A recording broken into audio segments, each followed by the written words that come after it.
over 15 years, Saturdays and Illegal Curve have been synonymous with one another.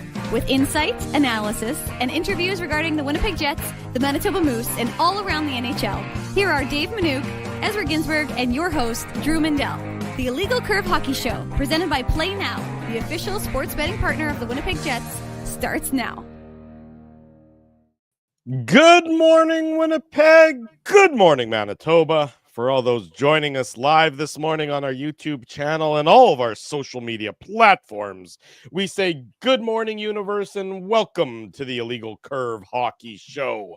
Along with Ezra Ginsburg, along with Dave Manouk, I'm your host, Drew Mindell, here for the next couple of hours talking all about the Winnipeg Jets, victorious last night over the Utah Hockey Club. Next in action Sunday afternoon, Sunday evening against the Calgary Flames, before the schedule turns its focus to the Eastern Conference, as after Sunday, it's nothing but Eastern Conference opponents until the Four Nations Cup break. Lots to get into on this Saturday morning. Gentlemen, great to see you. We last got together about 11 hours ago or so, but it's great to see you again to get started with our weekly 2-hour recap and discussion of all things Winnipeg Jets. I guess it's great to see you, Drew, but do I really have a choice? I'm forced to see you every Saturday, so I guess I have to say that. But no, obviously, boys, this isn't indentured servitude. You have a choice. You can do what you want. Obviously, a big night, boys, last night for Cole Peretti and the Jets. They get their revenge on the Utah Hockey Club. It was just like I was telling you guys after the show, like that was just like one of those nights that was just like really fun to do the post-game show. The chat was really lively. Obviously, it was a super fun Friday night for all in attendance downtown at Canada Life Center. But the Jets needed a win like that, because let's be honest here, guys, those two losses to Calgary and Utah, the one against Utah was obviously more ugly, because the loss to Calgary, that was Dustin Wolf's performance, I would argue, was the big reason why I think the Jets deserved at least a point in that game. But they needed a clean win like this, right? And we talked about it on the post-game show. Utah ties it up in the third period, but really, you could make an argument they really had no business being in this game, and the Jets could have put in a couple more goals, and it wouldn't have been that close in the third period, right, Dave? So yeah, you'd like to see it. And for a guy like Peretti, who has obviously struggled to put the puck in the net, there was no guy that you were happier to get a hat trick than Peretti last night. Well, it's funny because as Mike McIntyre pointed out yesterday, because he only had I think 2 assists in the 14 games, and both of those came in the same game. Right.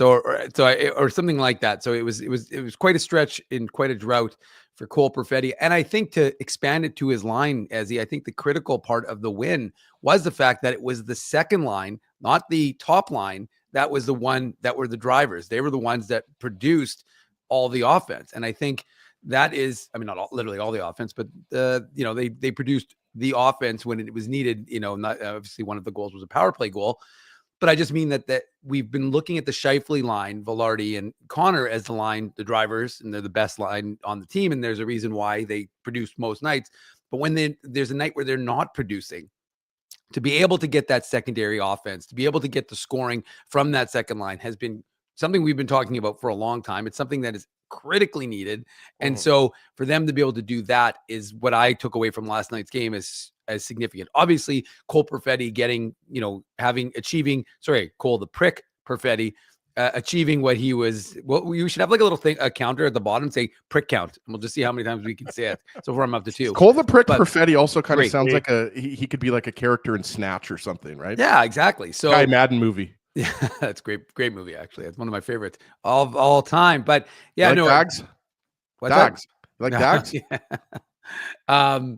But no, what I was going to say is that I just think that from that perspective, it's, and of course, one game, which we said we were getting when we were getting this show started before we actually Drew hit the go live button, was the fact that, this is one game does not make a season.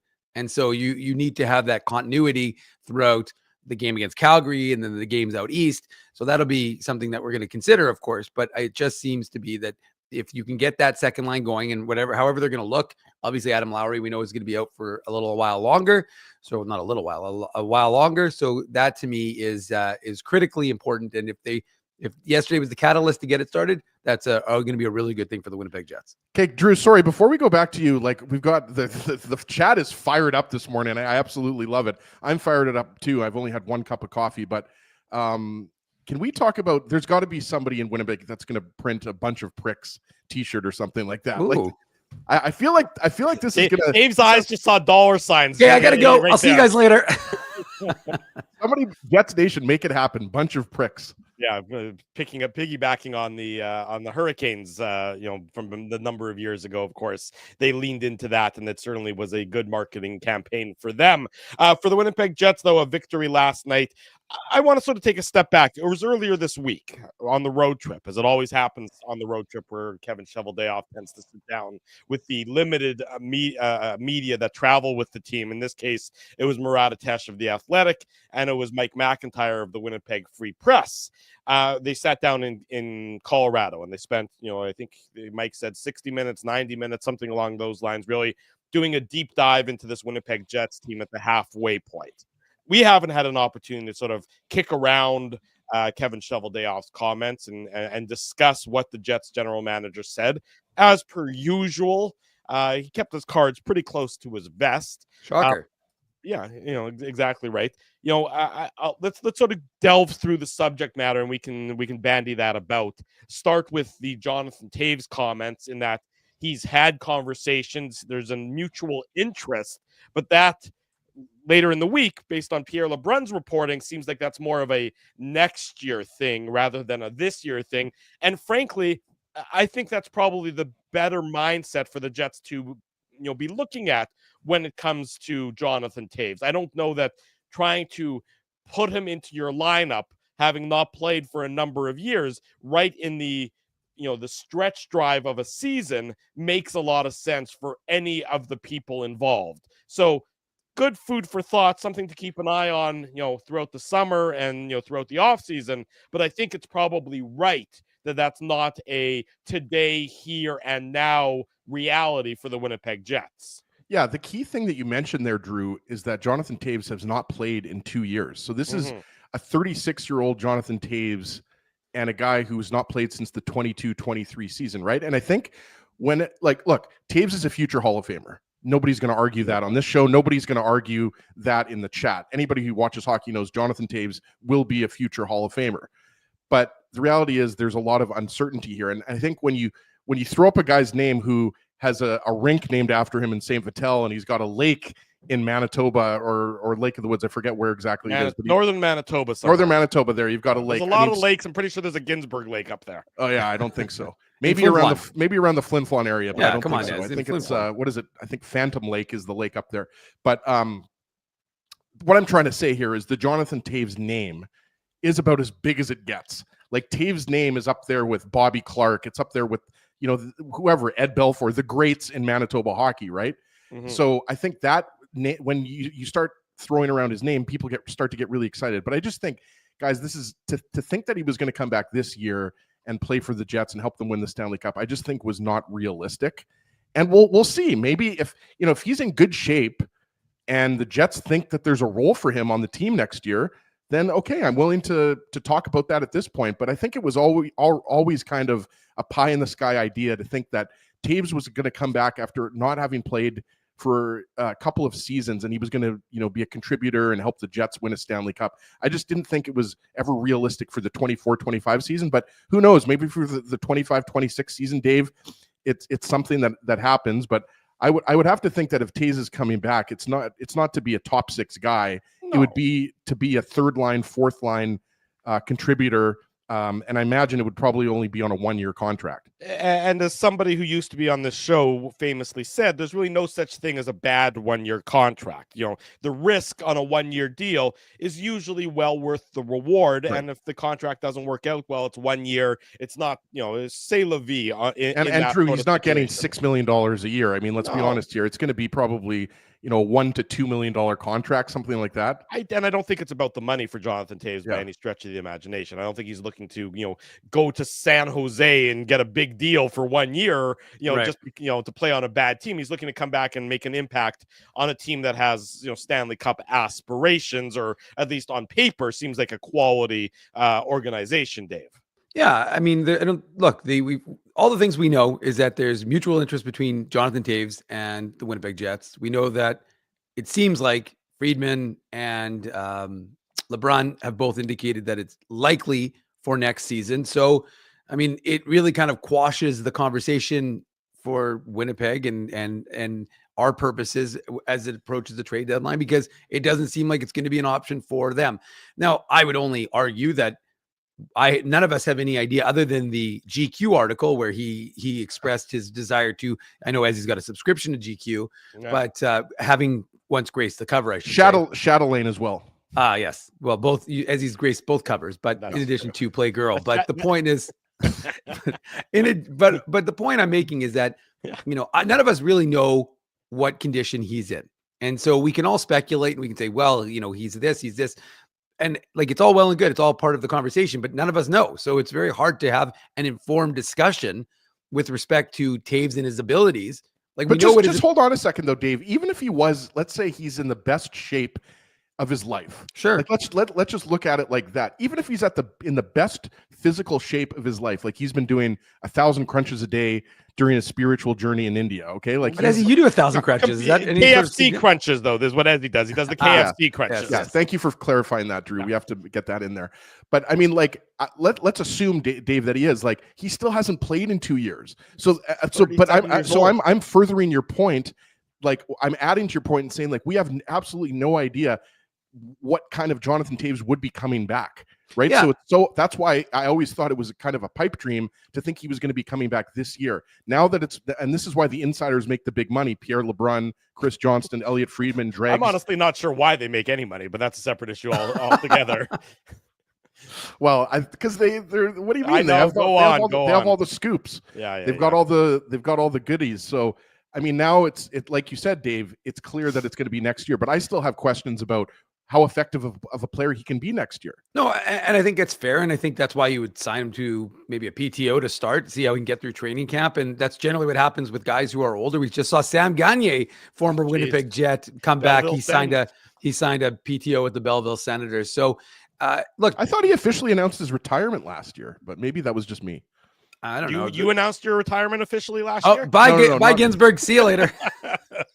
Anyways, I just to quickly kind of wrap up my thought. I just think that, it's just hard to, like I just said, we try and have informed discussions, and it's difficult to know with that part of the equation somewhat as an unknown. So we can say, oh, he's not ready. Drew, you literally have no idea if he's been skating every day with guys who are X, Y, or Z. I'm just saying that none of us know that. So I couldn't tell you one way or the other if Jonathan Toews is ready to play. He clearly isn't, because if he was, he'd be signaling that and he'd be garnering more interest. So the fact that those guys are reporting that it's not going to be till next year means, to confirm Ezzy's point, that he's probably not ready to be in the league this year, and he's not going to do something like a guy who has three Stanley Cups. Guys, he might not play in the NHL ever again. Like, that's, right, but my point I'm making is that here, right. But what I'm saying is that the guy with 3 Stanley Cups, a guy with Olympic golds, he's not going to embarrass himself. And so at the end of the day, nothing to prove, right, Dave? Absolutely. So, I mean, well, it's a great storyline. And if he could be the guy who, helps his hometown team get over the hump in the playoffs, he knows obviously what it takes to win. So if he could be that guy, that catalyst that we talk about. Yeah. And again, I agree with Ezzy. It's not going to be in a first or second line center role. It would be as a third or fourth line center. And but that would have been the story. That would have been a great kind of, moment in hockey history, at least in this province. But it just seems like it's a discussion we're going to be having for next year. And can I add one more thing, Drew, quickly? I would love to personally see Jonathan Toews in a Jets jersey. I just think that would be awesome, period. I just want to throw that in there. I'm not negative. I'm not anti Jonathan Toews. I'm just saying that let's wait and see if it actually happens. From a marketing perspective, it would be great. Whether or not it'll work from an on ice perspective, that's a different story altogether, and time will tell on that front. Further to Kevin Cheveldayoff's media availability down in Denver, a lot of the time was spent talking about everybody's favorite player and everybody's favorite hot button issue, that being, of course, the deployment and usage of Logan Stanley. Kevin Cheveldayoff defended the Winnipeg Jets' big defenseman. He defended the deployment of Stanley, saying that, Cheveldayoff has never told a coach who to play and who not to play. The quote, "I've never told a coach who to put in the lineup." specifically to Logan and the roster in general. Coaches make decisions on the roster. Who's in, who's out. We have 8 defensemen. It's our Neil's choice who to play, said Cheveldayoff. Coaches make decisions. I've never seen a coach make a decision not with the best interest of trying to win. And he goes on from there. And some of the other comments he had about Logan Stanley were, to me, a little bit comical. In particular, talking about how impactful Logan Stanley was in that playoff series against the Oilers back in 2021. I mean, with all due respect, it was a 4-game sample in the midst of a global pandemic, played in front of no crowd 4 years ago. So I don't take a lot of stock in that performance, which was admirable. Well, it's funny because most people remember the 2 goals against Montreal when they were swept, right? Well, I mean, if you want to cherry pick certain things from that, absolutely. What I'm saying, Drew, is like the sweep over the Oilers. Not many people are pointing to Logan Stanley's play as the reason why the Jets won that series. No, they are not. They're not saying Stanley was the difference maker. He was good in that series, and he was good in that year. He was fine. If you remember that year, that was his best year, as an NHL player, but that was 4 years ago. I think the Jets and the organization and Cheveldayoff a little bit in his comments here are sort of just missing the forest for the trees in saying, just say that we think Stanley gives us the best chance to win. That's basically, what it is. You can twist yourself into knots all you want. Talk about him on the right side for those 5 games last year where he played briefly on the right side. Just say that we think Logan Stanley is our best option on the back end for bettering our on-ice performance. Despite the fact that the analytics suggest otherwise. Absolutely. Absolutely. I don't believe that, but I'm not the head coach. I'm not the general manager. If you say that, people may not like the answer. People may disagree with the answer, as they're often going to disagree with a lot of the things that are decided. But stop twisting yourself into pretzels to try to justify it when that simply probably ends the conversation to some extent, at least from their perspective. Bringing up examples from 4 years ago, to me, is just you're just using a sledgehammer to kill an ant at that point in time, Dave. Well, I like T. Kona's point, but if you see the trees, aren't you in the forest? Well done, T. Konapoli. But he spelled forest wrong. Well, that doesn't matter. Come on, Drew. This isn't the spelling bee, for God's sakes. We're going to still allow T. Konapoli to have his. I love T. Konapoli, but 1 R in forest here, people. Well, that's not that difficult. That seems like an odd hill to die on, Drew. Dave, could you please use T. Konapoli in a sentence? T. Konapoli loves Tyrell Bauer. There you go. Look, TCONA. The fact of the matter is, we've talked about it. It feels like we've talked about it to death, to be honest with you. Obviously, Drew, you're bringing it up because it was a subject of the discussion. Well, also, Mike, I think, asked like 3 or 4 Logan Stanley related questions, right? Yeah. No. I mean, again, like, no, of course. Look, Jets fans are curious. Jets fans want to know what is the reason. But at the end of the day, and it's a conversation I was having yesterday, the fact of the matter is, this is Scott Arniel's team, and Scott Arniel ultimately gets to decide what is best. I have to dispel this notion that Kevin Cheveldayoff goes and tells the coach who to play and who not to play. I'm not saying they don't have conversations. You're always having conversations. You're always listening. You're picking up the phone. You answer the phone. You talk on the phone. But at the same time, you own a phone. But at the same time, like, he's not sitting there going, "This is who you need to have in your lineup." It's just not the way it is. I mean, look, and the reason why, and I don't remember where I saw this quote, but the whole point was, they said, ultimately, for a coach to be held accountable for the decisions that get made by the GM, it can't be the GM saying, you need to play this guy, because then it's on the GM. The coach gets to go say, well, you wanted this guy in the lineup. Sure, you win, but now if we lose, it's not on me, it's on you. So it removes that ability to have that sort of that kind of weapon against your coach if need be, ultimately. Because remember, you're always looking for the fall guy. You don't want your head to be on that chopping block. But I'm just telling you that Cheveldayoff is not telling Scott Arniel who to play, number one. And secondly, and again, we don't have to like it. But at the end of the day, Scott Arniel, who's the head coach of the team that is currently in first place, feels that his best winning lineup includes Logan Stanley. Mhm. So you don't have to like it. You don't have to agree with it. You can say Colin Miller should be in on the right side. I would agree with you. But at the end of the day, right now, Scott Arniel's decision, Scott Arniel, the guy who has to live and die by his decisions, thinks that Logan Stanley is the guy who keeps his lineup in it running optimally, if you will. Drew, all I'm going to say on this, and then I know you want to get to the next topic in terms of Kevin Cheveldayoff's presser here. So I'll try to make it as quick as possible. And apologies to our boy Dom Zappia, who doesn't like to hear us talk about Stanley. I've mentioned this weeks ago. I'm tired of talking about it. We all are. Because obviously, let's be honest, Logan Stanley has been a whipping boy here in Winnipeg. Like, let's not, it's unfortunate for him.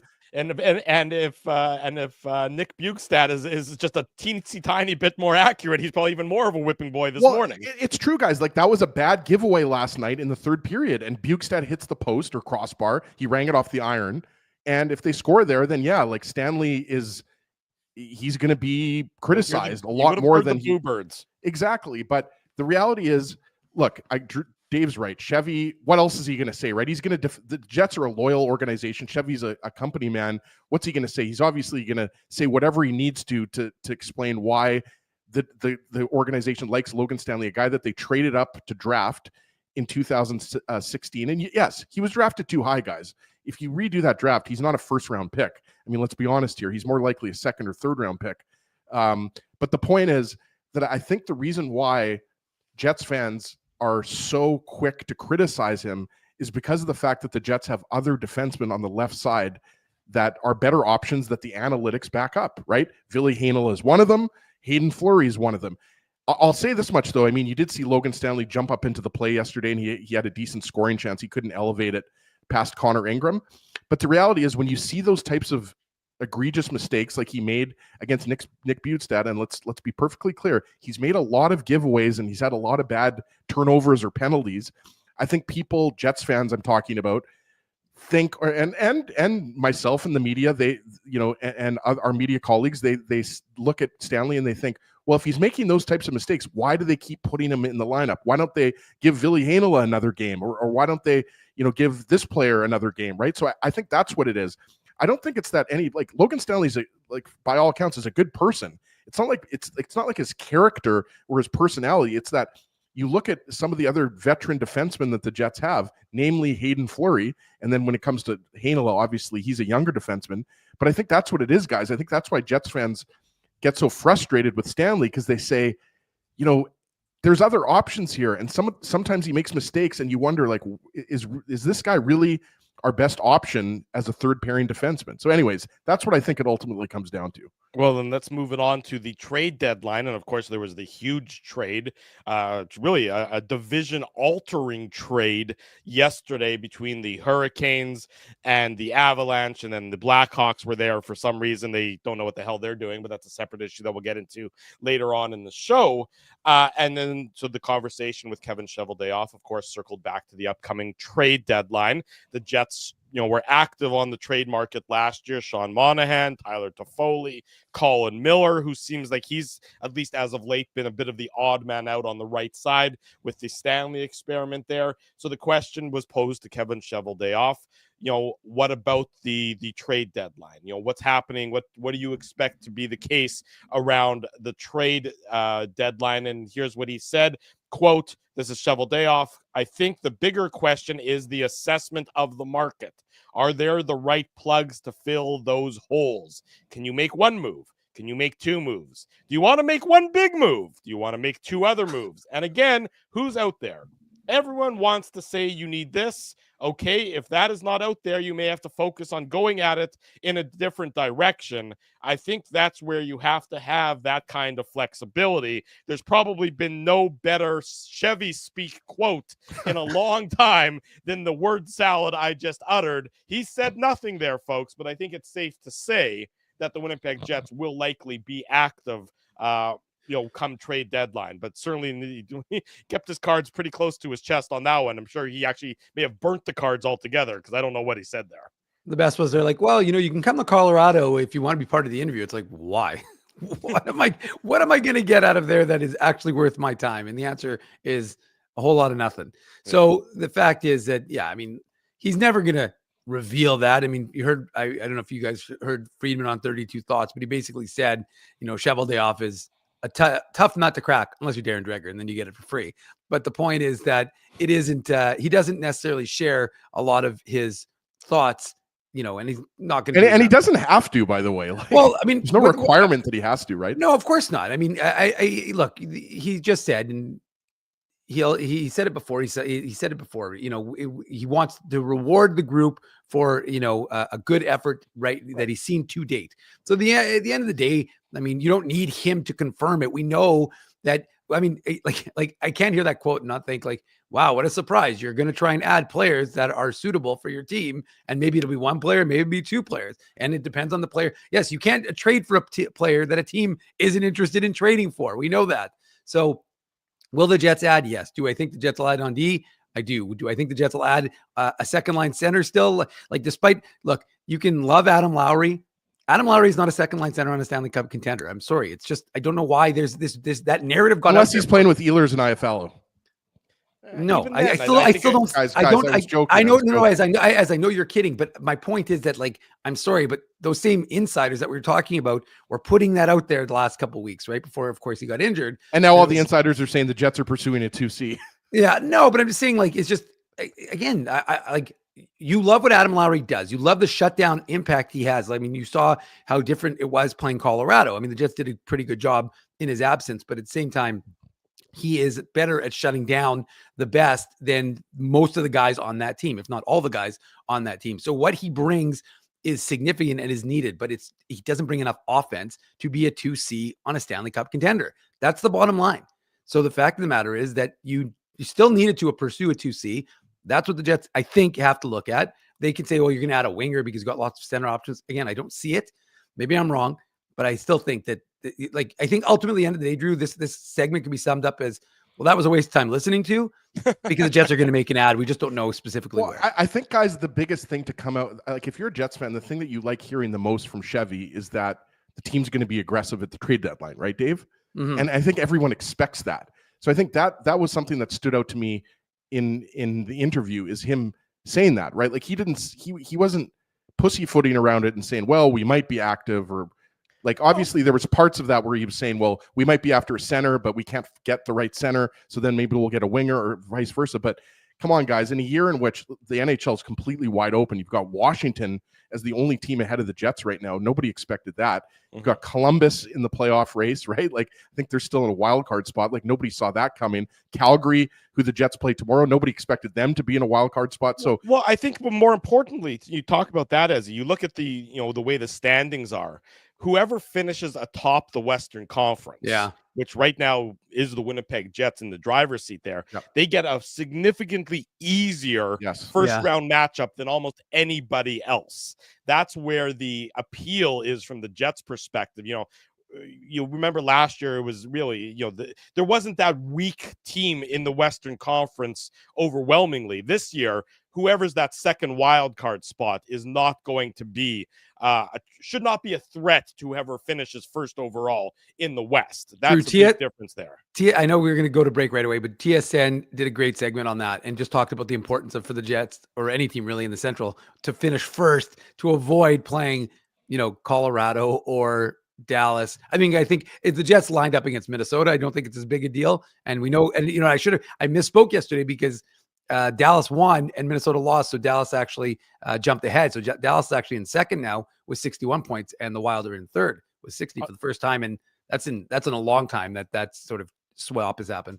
I see Jamie Thomas is backstage. Rather than going to break, we'll go commercial free for hour number 1 this morning on the Illegal Curve Hockey Show. Jamie's doing his hair. I'm not sure it's going to make much of a difference, but in any event, Jamie Thomas. It's not going to make a difference because you're handsome regardless. Thank you so much. Someone has to appreciate this, the amount of effort I put into my hair this morning. So how are you doing, guys? Well, did you actually put a lot of effort into the hair this morning? I mean, it looks good. Do you wake up that way? My wife was in the second bathroom, so I couldn't get in and look in the mirror. So this is the best I can do. We'll take it, Jamie. That's perfectly acceptable. Good morning to you, good sir. Morning, How guys. are you? Nice to see you again, of course. Nice to see you guys as well. Lots of stuff going on, I guess, right? Yeah, lots of stuff going on. We were we spent the first 30 minutes or so talking about Kevin Cheveldayoff's mid-season availability and some of the comments he made. And we were sort of, the last little bit, and there's more to get into, of course. The last little bit was focused on upgrades and the potential for upgrades and trades. And we saw the, earth-shattering move that the Avs and the Hurricanes made, last night in the midst of the game. So just, I guess, maybe an overarching sort of comment from you, regarding what Kevin Cheveldayoff had to say to the assembled media in Denver earlier this week. I mean, I give Chevy a lot of credit because I felt he was a lot more forthcoming than he has been in years past. I thought there was lots of things to think about. Very, very curious, especially his comments regarding Jonathan Toews. Although, as Pierre LeBrun pointed out a little bit later this week about his availability isn't necessarily this year; it's about next year. So it's I got excited for a second, and then to hear that Toews wouldn't be available necessarily this year, then you kind of put that in the rearview mirror. I think things we have to be impressed with, and I'm sure Kevin Cheveldayoff is the injuries that have fallen on this team, and then the new line, because Scott O'Neill had his set lines for the longest time, and now injuries have forced him to different scenarios. And outside of that game in Utah, the structure that the Jets have put in, the foundation that they've put in, the defensive system they put in, has shown itself time and time again to be excellent. It doesn't matter what the lines look like. We've heard it time and time again about how everybody has to look the same, and that has come to fruition here. Despite whatever lineup that they throw out in the ice, the Jets have defended very well. So I think I don't know if urgency is necessarily there, and I don't think a lot of people look at the move that the Avalanche made last night. The Avalanche do not have a lot of depth, period. So I do, the one thing I do give them credit for is that you recognize that you're not going to be able to re-sign Mikko Rantanen, and you make a move because of it, and you do get some more depth. But what I will say, and I know the Avalanche have a lot of injury problems, I just don't think because what the Avalanche did last night, Kevin Cheveldayoff has to go out and do a move. I know a lot of people will say that, the Central Division rival has made a big move, you have to do something now. I don't think that's the case. The Avalanche lack in depth, and still, I know they have a lot of injury problems and guys are coming back. I still don't think this move means that Kevin Cheveldayoff has to run out and do something now as well, because the one thing the Jets have, their strength of this organization is depth, period. And it's showing that. So a lot of things that he said when the Jets were on the road, not surprising, but I think there's some comfort in there. He feels comfortable with what the team that he has. In terms of bolstering the lineup, to me still, and I don't think anybody, this isn't breaking news by any stretch of the imagination, I still think you have to get a second center. That is first and foremost. The 8 defensemen that they have right now are doing just fine. Because we all know how expensive defensemen are, and we had Nick Kypreos on the show, and he has a ton of defensemen on his trade board, but he just said the fact that even though there's a lot of defensemen out there theoretically that could be on the move, that doesn't mean the price is going down. So, and even with the second center guys, we all know how expensive that's going to be. So it's just what is out there, what the cost is going to be. But I still think, and it's no surprise to anybody, a second centerman, and this is I would say this over and over again, it's no disrespect to Vladislav Nemestikov. The Ehlers, Nemestikov, Peretti line is fantastic in games against like Utah or smaller rosters, teams that aren't as physical. It's just the games where they get heavier, where I just don't know if those 3 can be as efficient as they were last night. Right. And to your point, Jamie, if Vladislav Nemestikov is your 4th line center, yeah, and he's playing with Morgan Barron and Rasmus Kupari or whatever the combination is, then you've most likely got one of the best 4th lines in the NHL, right? And that's why I think most people expect Chevy to acquire 2C, because we're in a very similar position that we were in last year when Nemesnikov was the 2nd line center, right? Just getting away from Chevy, because Chevy's going to make moves. He's going to make great moves. We're probably not going to expect who he's going to acquire. And I'm not worried about that. He usually pulls off some good moves at the trade deadline. He did last year. Just going back to last night's game, right? Nick Ehlers was a game time decision. I mean, you couldn't have written it any better, right? Like that's No. why I thought last night was so fun. It was so much fun to do the post-game show last night because you had Peretti, who was struggling to score goals. You had Ehlers, who we knew that 500 points was coming. We didn't necessarily know he was going to get 3 and get 500 last night. But then, Ehlers to Peretti for the hat trick. And it was actually a sneaky, nice little pass by Ehlers on the empty net goal. Obviously, we're not going to spend too much time breaking down the empty net goal, Jamie, but I mean, just how nice was that for Peretti to get a hat trick after, let's be clear. I mean, he's really struggled to score this season. Yeah, I think, talking to people outside of the organization, a lot of people are like, what do you think of Cole Peretti? What's going on with Cole Peretti? So for him to say what he said yesterday, he wants to do something different outside of his game when he's not scoring. This is what players have to do when they get to the National Hockey. They're not going to score like they did in junior. They're not going to score like they did in the American Hockey League. They have to figure out what they're going to do away from the puck. And I think Cole Peretti, that's kind of clicking in. And that is what happens when you have a veteran-laden team like the Jets do. You start to realize, okay, I have to do my part when things aren't going well for me. So, but it was picture perfect. And I mean, we were all having conversations about, okay, Brad Lambert's coming in. How did he fare the last time he was always the fourth line center? Okay, now he's going to be in the second power play. Okay, Cole Peretti's getting a bump to the top power play. I think that excitement or that interest in what was going to happen, and then for Ehlers to play anyways. And then I was talking with Sean Reynolds from Sportsnet last night. I remember you guys remember the flu game from Michael Jordan in the NBA Finals. Against Utah also. Exactly. And Ehlers, Ehlers wasn't on the bench, didn't have a towel over top of his head. He wasn't sweating the whole time because he was so sick. There was nothing dramatic about it. And then Ehlers pointed out last night that, he's played a lot worse, feeling a lot worse than he did last night. So it did not look like Nikolai Ehlers was sick, but so it's kind of interesting. You're sitting there thinking, oh, he's not going to play tonight, so Brad Lambert gets another chance. And then all of a sudden he's got 3 points and it's 500. I think we saw last night Ehlers' vision and the way he can break open a game is very hard to replicate. So you sit there and think about, if you traded him, how do you replace that you just don't? So that's the part. Like that, the pass that he gave Cole Peretti on the power play goal was lights out. And then, stealing the puck at the Jets blue line and going on the breakaway and just looking back like that. He's so fast. Yeah, it's like the Flash. Like he has so much time. You've seen Flash like knock away bullets and stuff like that. That was like Ehlers looking back to see anybody else coming. Like, fine, I'll do it myself. And almost scored like a soccer-like goal where he flips the puck in and goes in on the breakaway. And then the vision to have and realize where Cole Peretti is, and having the being observant enough to understand what was going on, that Peretti's looking for the hat trick and you give it to him. That's what a great teammate does. And I don't think we've ever questioned what Nikolai Ehlers is and his commitment to the Winnipeg Jets.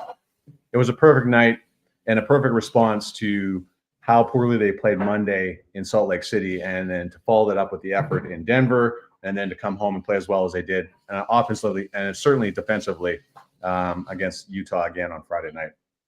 Well, and Jamie, we spent so much time focusing on, with good reason, Cole Peretti, what he did and what Nikolai Ehlers did. But let me just read you this from our good friend Connor Rabchak. Niederreiter, Kupari, and Appleton on a random Friday night. Shot attempts 22-5. Expected goals 81.23%. Scoring chances 13-4. High danger chances 6-0. So one of the things that I think that you just mentioned and it's interesting is that with Adam Lowry being out, there's opportunity for other guys and not just other guys, but just other line combinations, because the Jets have been using the same ones for so long. And it's one of the things we've talked about is that, the muscle memory, that Connor Scheifele and Velarde is going to be great, but sometimes you have to see them with other players to kind of see, okay, what happens if some guy goes down? You need to have to know what those guys can do with somebody else. Rasmus Kupari is an interesting player. It's a guy we've wondered what kind of ceiling does he have? What kind of, what can he do with more opportunity? And last year was a frustrating year, obviously, with the injury that put him behind the 8 ball and behind everybody else, took him out of the lineup for a few months.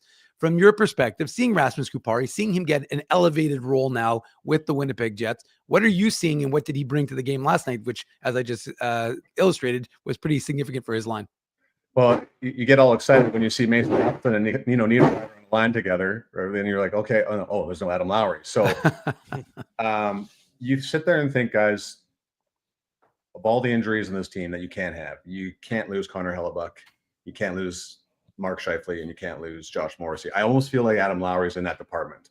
He's hard to replace.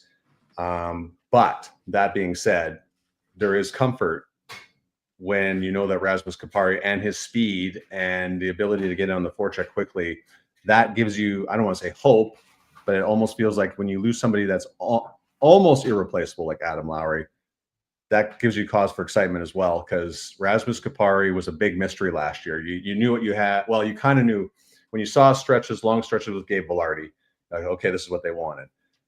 You saw how Alex Iafallo can move up and down the lineup last year, so you understand what he is. We didn't know what you had in Rasmus Kupari. All you knew was he's a first-round pick. There's got to be something to this kid.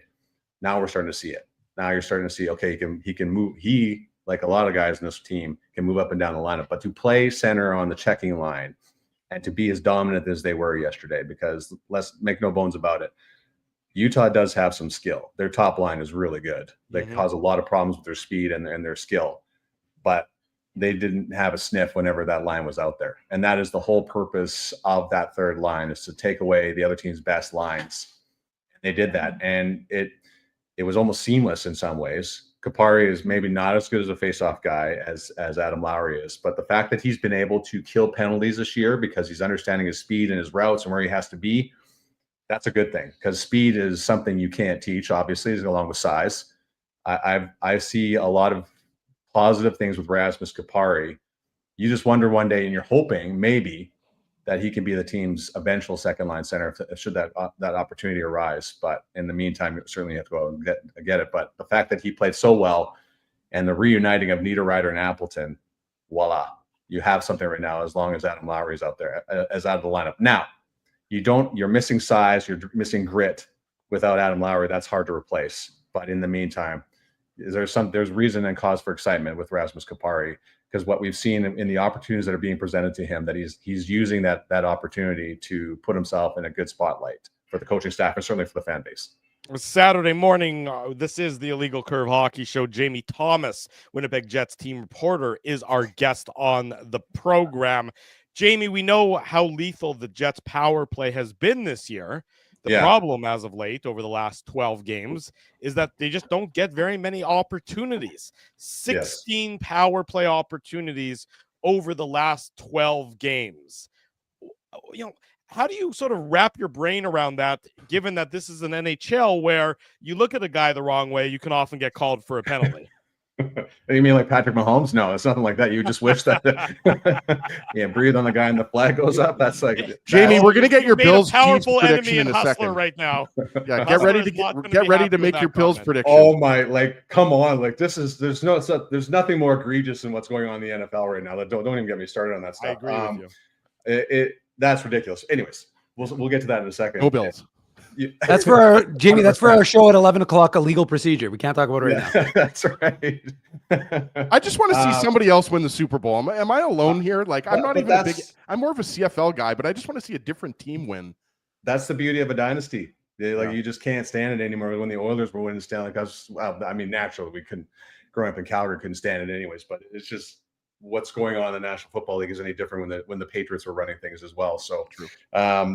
I don't know, guys. I think you can tell players you got to go to the net more. You'll draw more penalties. I just don't think it's that simple. I just don't think refs are calling as much. What is that thing? I felt like this was the fifth straight game when the refs "you suck" chant was going at Canada Life Center. We should mention too, Jamie. I think I heard the stat yesterday. I think penalties across the league are down 9%, 8%, or 9%. So. And that's significant. So I mean, we all know in Edmonton the same thing. We've seen what happened with the frustration with Connor McDavid and how that's boiled over. But I think there's a lot of times where Connor McDavid could have a penalty called way more obviously than that. I don't know if you can tell the players. There's nothing you can say to them and say you have to do this to get more penalties. I just don't think it's going to happen if the league or the referees have decided not to put their whistles away. So what has to happen is what happened last time. You get a Mark Scheifele's out. You're like, oh my gosh, he blocks the shot with his hand, and you're no concerned. The top power play goes out, and they score anyways. So that when your opportunities are presented, they have to score, and they have shown that time and time again. When the time comes, when they need a big goal with the man advantage, that's why they are where they are. This is the big difference from last year. The power play was useless last year. His power play has been useless for a long time up until this year. So the fact that they are as deadly as they have been this year is you have to be pleased with. And I don't know what else they can possibly do to get more calls than they're getting right now, because it doesn't seem like that's going to happen if the refs decide otherwise. So just when the opportunity presents itself, you just have to do what they've done, and they've done a great job with it when they've had that.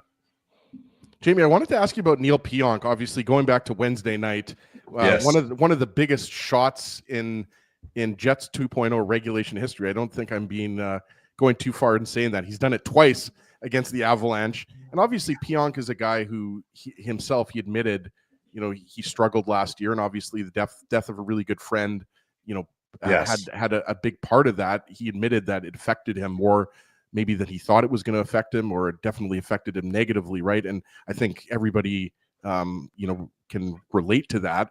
And I would hope so, at least. Yeah, absolutely. Yeah. And this year though, I'm pretty sure he's still top 10 in defenseman scoring in the NHL. And I look at Samberg and Pionk, including last night. Like when Samberg and Pionk are together, obviously when Samberg was out, the Jets struggled on the PK, and Hayden Fleury didn't necessarily grab that second pairing left side job. But just what are your overall kind of thoughts on Pionk? Because to me, he's arguably playing the best hockey as a Jet that he's ever played, maybe with the exception of that first year that he came here. Yeah, I think so too. And going back to the death of his friend, I think that shows the human side of players and athletes, and we can't forget about it, and should never ever forget about. So, and the fact that he's been so forthcoming about it says a lot about Neil Pionk too. I think at the beginning part of this year, I thought if anybody was going to have a bounce back year, it would have been Neil Pionk. Did I expect him to be top 10 in defenseman scoring this year? No. And he's done it quietly. I think because Josh Morrissey commands so much attention. You got the Four Nations face-off berth that Morrissey has, so that's going to take away attention from what Pionk is doing. He's had a great year, and I think the fact that obviously having a child, have a daughter plays a big role in the player bump, I guess, in some ways. You knew with the time that he had spent with Samberg in the offseason that something was coming, and I think another thing too is Dylan Samberg deserves a lot of credit. We think of the error he made in that first round series against Vegas. He was just distraught about it, and the fact that he's recovered from that to become the player that he is today says a lot about his abilities and his mental strength too. So they become a great pairing. But Neil Pionk is just everything that we saw when he first got here. He's getting in guys' faces. He's frustrating players. He always got that big smile on his face when we've all played against those types of guys. It sucks when there's nothing you can do to frustrate them, but they just have to smile at you. That's all Neil Pionk does, because he just gets underneath your skin so quickly. But the defensive side of his game, power play points that he's getting, he's been fantastic. And the fact that the Jets have two solid, they have a solid top four. Let's be no bounds about it. You can talk about the third pairing all you want, but those top two pairings are the most important, and they seem to have that right now. And Neil Pionk's a big reason for that, and certainly the growth of Dylan Samberg plays a large role in Pionk's success as well. Well, so Jamie, along those lines, sort of career years or terrific seasons so far for Pionk and Nikolai Ehlers, both of whom are pending unrestricted free agents. How does that, you think, sort of change the assessment or factor into the evaluation with a rising salary cap of both of those players' futures as members of the Winnipeg Jets? Not so much vis-a-vis the trade deadline, because I don't think that's, I know that, Colorado just traded the UFA, but I think that's not going to happen in this situation. But, not how does million, that because it wasn't asking for $14 million, so that makes it like that's probably what Pionk and Ehlers will make together combined in a perfect scenario. Well, but Jamie, if Rantanen wants $14 million, then you have to redo the McKinnon contract and give him $18 million. You know what I mean? There's that. That's the problem, and then this is everybody would love to have this problem. Is when you have elite players like that, you're going to have to eventually pay them as such. So to have Makar, McKinnon, Rantanen, I'm sorry, we've all seen how the Toronto Maple Leafs plan does not work. You cannot give everybody money. That's just not how. And as Chevy said, it's not fantasy hockey. So it's just that everyone should look at the Maple Leafs and go, okay, well, that can't happen to us. And as much as it must suck to have to trade somebody as great as Mikko Rantanen, that's the reality check that you have in a salary cap world. You just can't load it up like that. But I sort of take a different perspective, and we'll get back to my question there for a second, though. With the cap rising rapidly, Yes. Look at the contract not as the dollar figure, but as almost the percentage of the cap. When it was signed, then I think it's a little bit more comparable that, McKinnon obviously should be getting paid more than Rantanen in actual dollars. But he signed a very lucrative contract based on the percentage of the salary cap at the time. So if you want to, again, Colorado made the decision they made for whatever reason that, it's their choice and everything else. To me, though, with the cap rising, $14 million for Mikko Rantanen, and then $16 million for Cale Makar a couple of years after that. Yeah. Well, if the cap keeps going up to 95, 105, 115, it's not as intolerable as it seems strictly looking at the actual AAV number. Yeah, I think another thing that plays a role into this too is what's the next Canadian television contract going to look like? That for hockey related revenue too. So lower.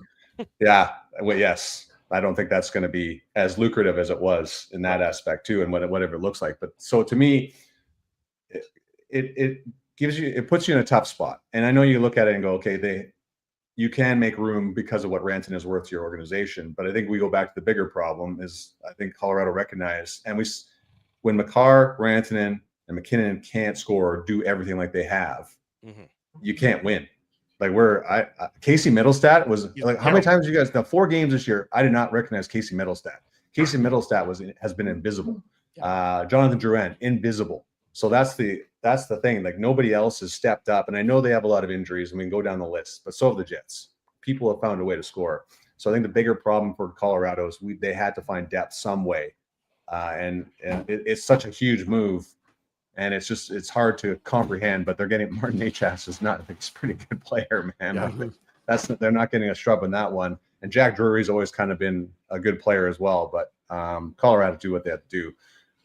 But I just think the bigger question is how you're going to get better and how you're going to get deeper. Because Winnipeg has shown time and time again that depth does work. And I know we can look back to last year's playoffs, but that was just a bad week for the Jets, flat out, guys. Like nothing worked for 5 games or for 4 games. And I don't think that would happen again should those two meet. I don't think the Jets should be as scared to play the Avalanche this year as it looked like they were last year. I think there's a little more understanding what has to be done when you play the Avalanche, the more sacrificing that has to be done, not to rely on Connor Hellebuyck as much. There's some valuable lessons learned from that series, which is what you're hoping for, that they've learned in years past, the things you can't do in the Stanley Cup playoffs. And I feel like, and I hate to use a Toronto term, this year's different. So that's what you're hoping for. Jamie, the one player we haven't even mentioned, and and look, he didn't have a significant game yesterday, so it's understandable. Connor Hellebuyck though did get to 30 wins. The next closest goaltender has 24 in the NHL. He has 30 wins, and Elliot Friedman was on the 32 Thoughts podcast yesterday, and he was talking about speaking of UFA and RFAs. And he said, I'm just going to quote him here, the way Hellebuyck is playing has convinced these guys that they can win, that they have a chance to win there with him in the net. And he just talked about how impactful the signing of Connor Hellebuyck has been and the reverberations, if you will, because it allows other guys to be like, he's a future Hall of Fame goaltender. He's a guy who's in his prime. He's winning Vezinas. He's in the Hart conversation. You can win a Stanley Cup with him. I know folks have questions based on the playoff performance, but that's a collective playoff. It has to be. Not just. I'm glad you're saying that because it has to be. Yeah. I mean, again, we're used to in this market watching him save the Jets bacon when they've fallen, but the reality is it's not often that they're saving his bacon, and they weren't unable. It was a collective failure. It wasn't on him alone. But the fact of the matter is they obviously feel that they can get to that next level with him. And we've seen it, obviously, when they went to the Western Conference Finals in 17-18. But just from what you're seeing again, you're around the team every day.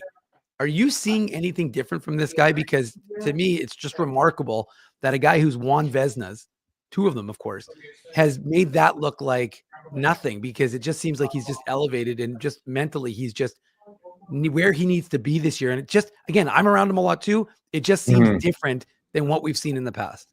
Yeah. Do you remember what he said at the end of his media availability last year? It was like he's going to have to trust his teammates a lot more. Like he's going to have to allow them to help more. And I'm paraphrasing what he's saying. Yeah. But I think there's it's a two-way street here, Dave. It's just like they believe in him, and he's starting to believe in them, or does believe in that they're going to do the right things to take away those prime scoring opportunities. And we've seen that this year.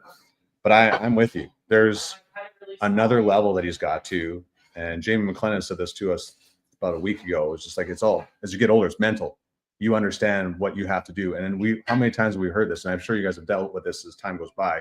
People outside this market constantly asking, are they playing him too much? And now the three of us, anybody else that covers this team, now because this is ridiculous. Because Wade Flaherty said, I asked him once about overplaying Connor Hellebuyck. He says, does he look tired to you? And I'm like, nope. He goes, exactly. So I think Wade Flaherty has a good understanding of how much they can lean on this guy more than people outside the market. All they see is the numbers. Right? And it's the same as when I covered the Flames. Every year, Mika Kiprasov is going to play, and dude was playing 70 games at that time, and he did not look tired. So Grant Fuhr played 76 games one year when he was in St. Louis. So these guys understand what they have to do, and so do the people that coach them, and so do the guys that take care of their food and everything. It's just like there's too much sports science out there that we shouldn't even. And there's guys playing their 42. Like we can go down the list of all the things that are happening to these guys. Look at Novak Djokovic. He had to retire in the finals, though. Yeah, I know. Bad example, Jamie. Bad example. Yeah. I got a better one. His body fell apart in the championship. Jamie. What about Jaromir Jagr? He's going to play hockey till he's 75. But Dave, sorry to this point, Jamie. Dave, read off the stat last night on the post-game show. What is it? However many games in a row now, Dave, where the Jets have held the opposition. Well, that was from the game notes. I think it was like 13 straight games, which set a franchise record for 30 shots or less by the Jets.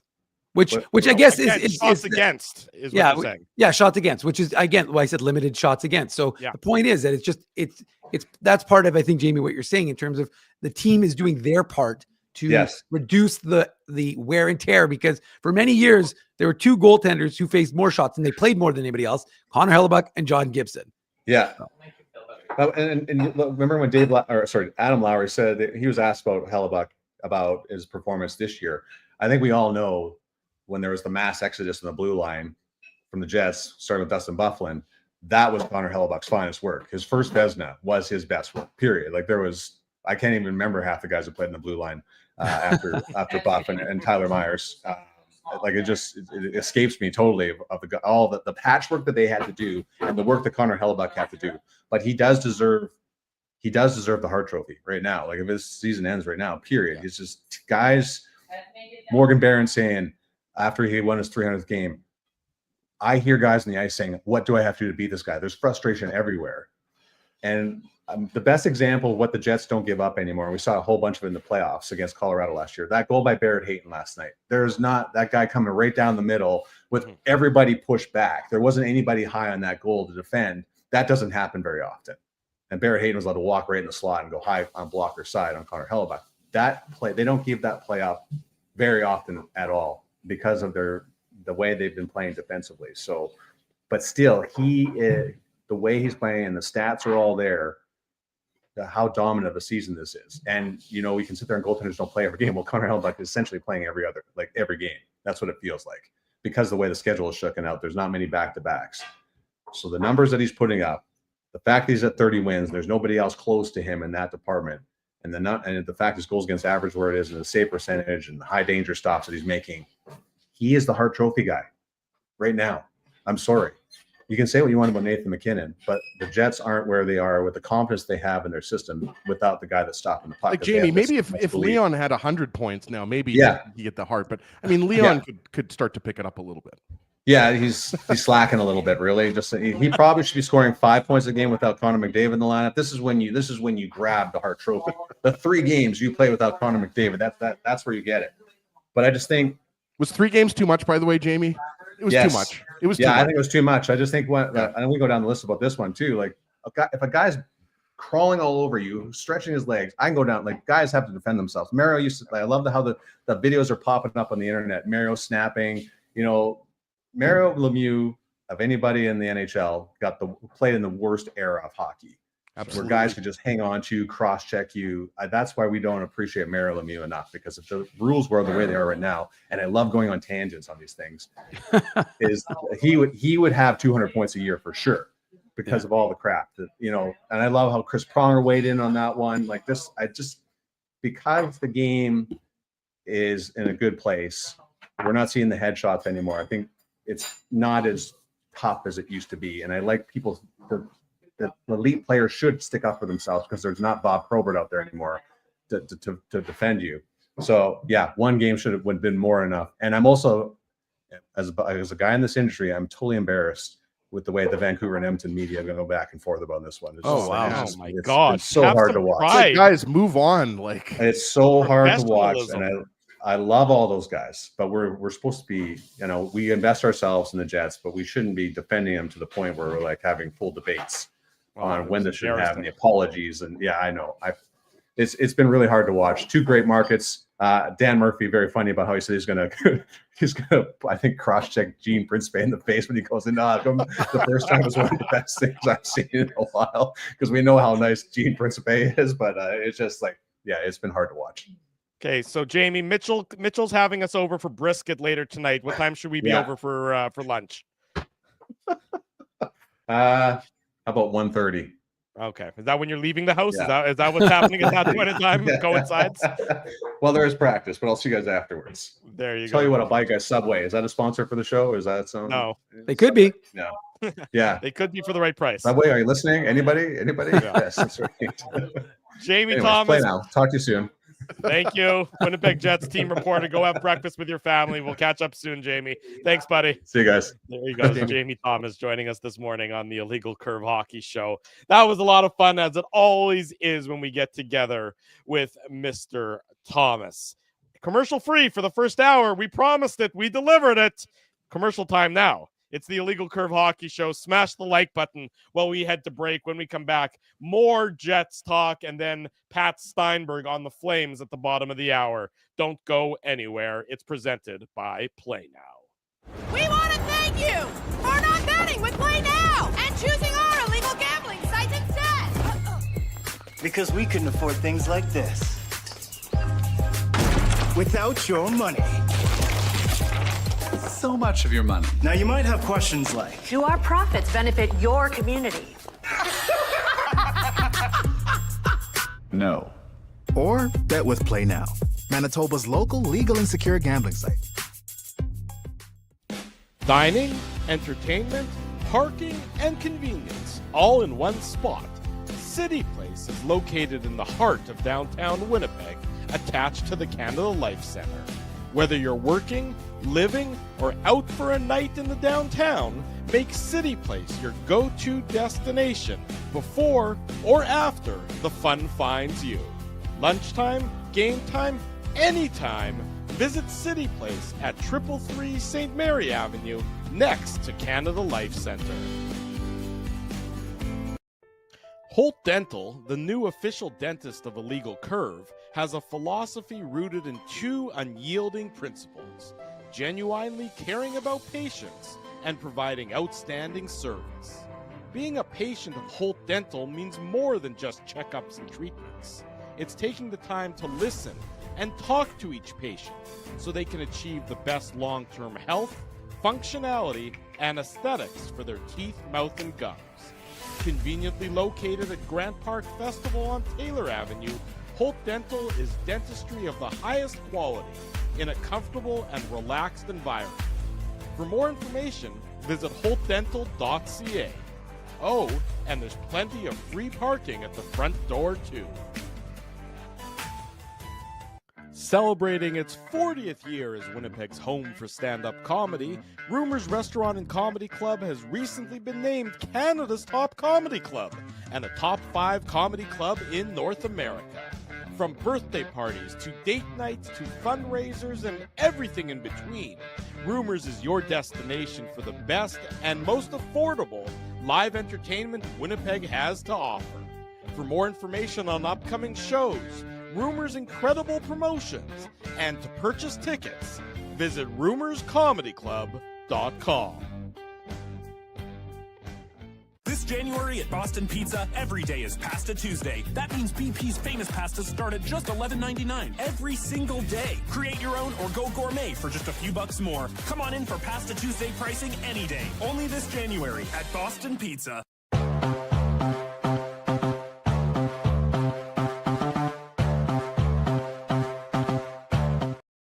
Welcome back to the Illegal Curve Hockey Show, Saturday morning, hour number 2 of the program. Drew Mandel, Dave Minuk, Ezra Ginsburg with you. The Illegal Curve Hockey Show is presented by our friends at Play Now. Don't bet on illegal sites. Bet with Play Now instead. Manitoba's local, legal, and secure gambling site, 18 plus. Enjoy responsibly. Always great to say thank you to our friends at Play Now for their continued support of the Illegal Curve Hockey Show. Reminder, tomorrow night, 7:30 p.m., 7:40 p.m., right around there, it's going to be the Illegal Curve post-game show. Yours truly, Dave Minuk, with you, talking about the Jets and the Calgary Flames. Then the Jets head out east to Montreal on Tuesday to face the Habs, Thursday to face the Bruins before returning home for 3 games in a row to wrap up the pre-Four Nations Cup portion of the schedule. So it's rapidly approaching. We're over game 50, as we'll be at game 51 Sunday, and then Four Nations Cup, and then trade deadline, and then playoff stretch drive, then playoffs, then summer. Quickly will be rapidly approaching here in Winnipeg. Amazing how quickly time flies.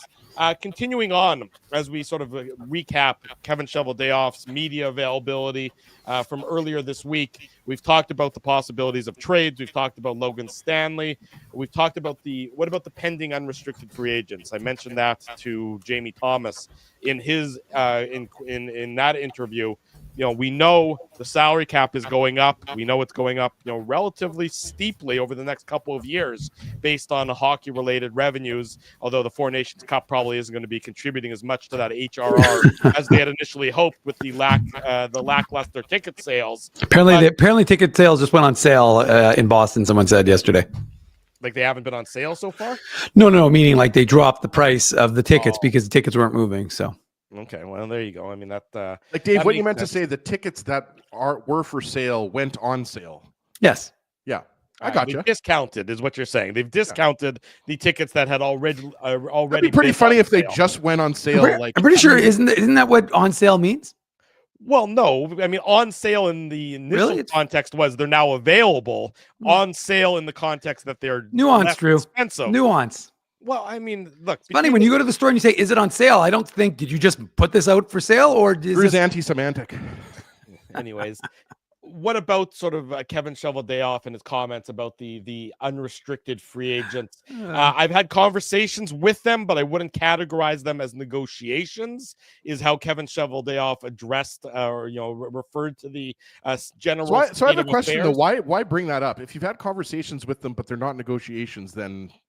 I mean, does that mean he called and said, "Hey, it's Chevy. I'm calling to say hello, just so I can say I had a conversation. Goodbye." And then speaking specifically about Nikolai Ehlers, he's probably the most prominent of the unrestricted free agents. Nikolai is someone that obviously when you watch them grow up, they do kind of become like your kids, so to speak. It's great to see the career that he's had and having, Cheveldayoff said. At the end of the day, there's nothing more that I'd love to do than raise a cup with him. The business side will be the business side.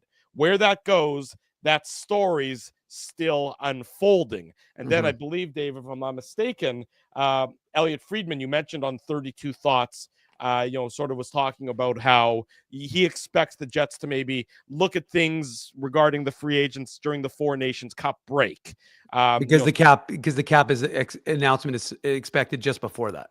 That's right. The NHL will announce next year's salary cap number, which will then give the Jets a little bit of a frame of reference to see if they can bring all, whomever of the players back, so that they know sort of what the landscape that they'll be dealing with is fully known at that point in time. Yeah, and boys, I heard that actually when Gary Bettman makes that announcement, he's going to come out to Shane McMahon's intro music to announce the salary cap going up. Money, money, money, if anybody knows what I'm talking about.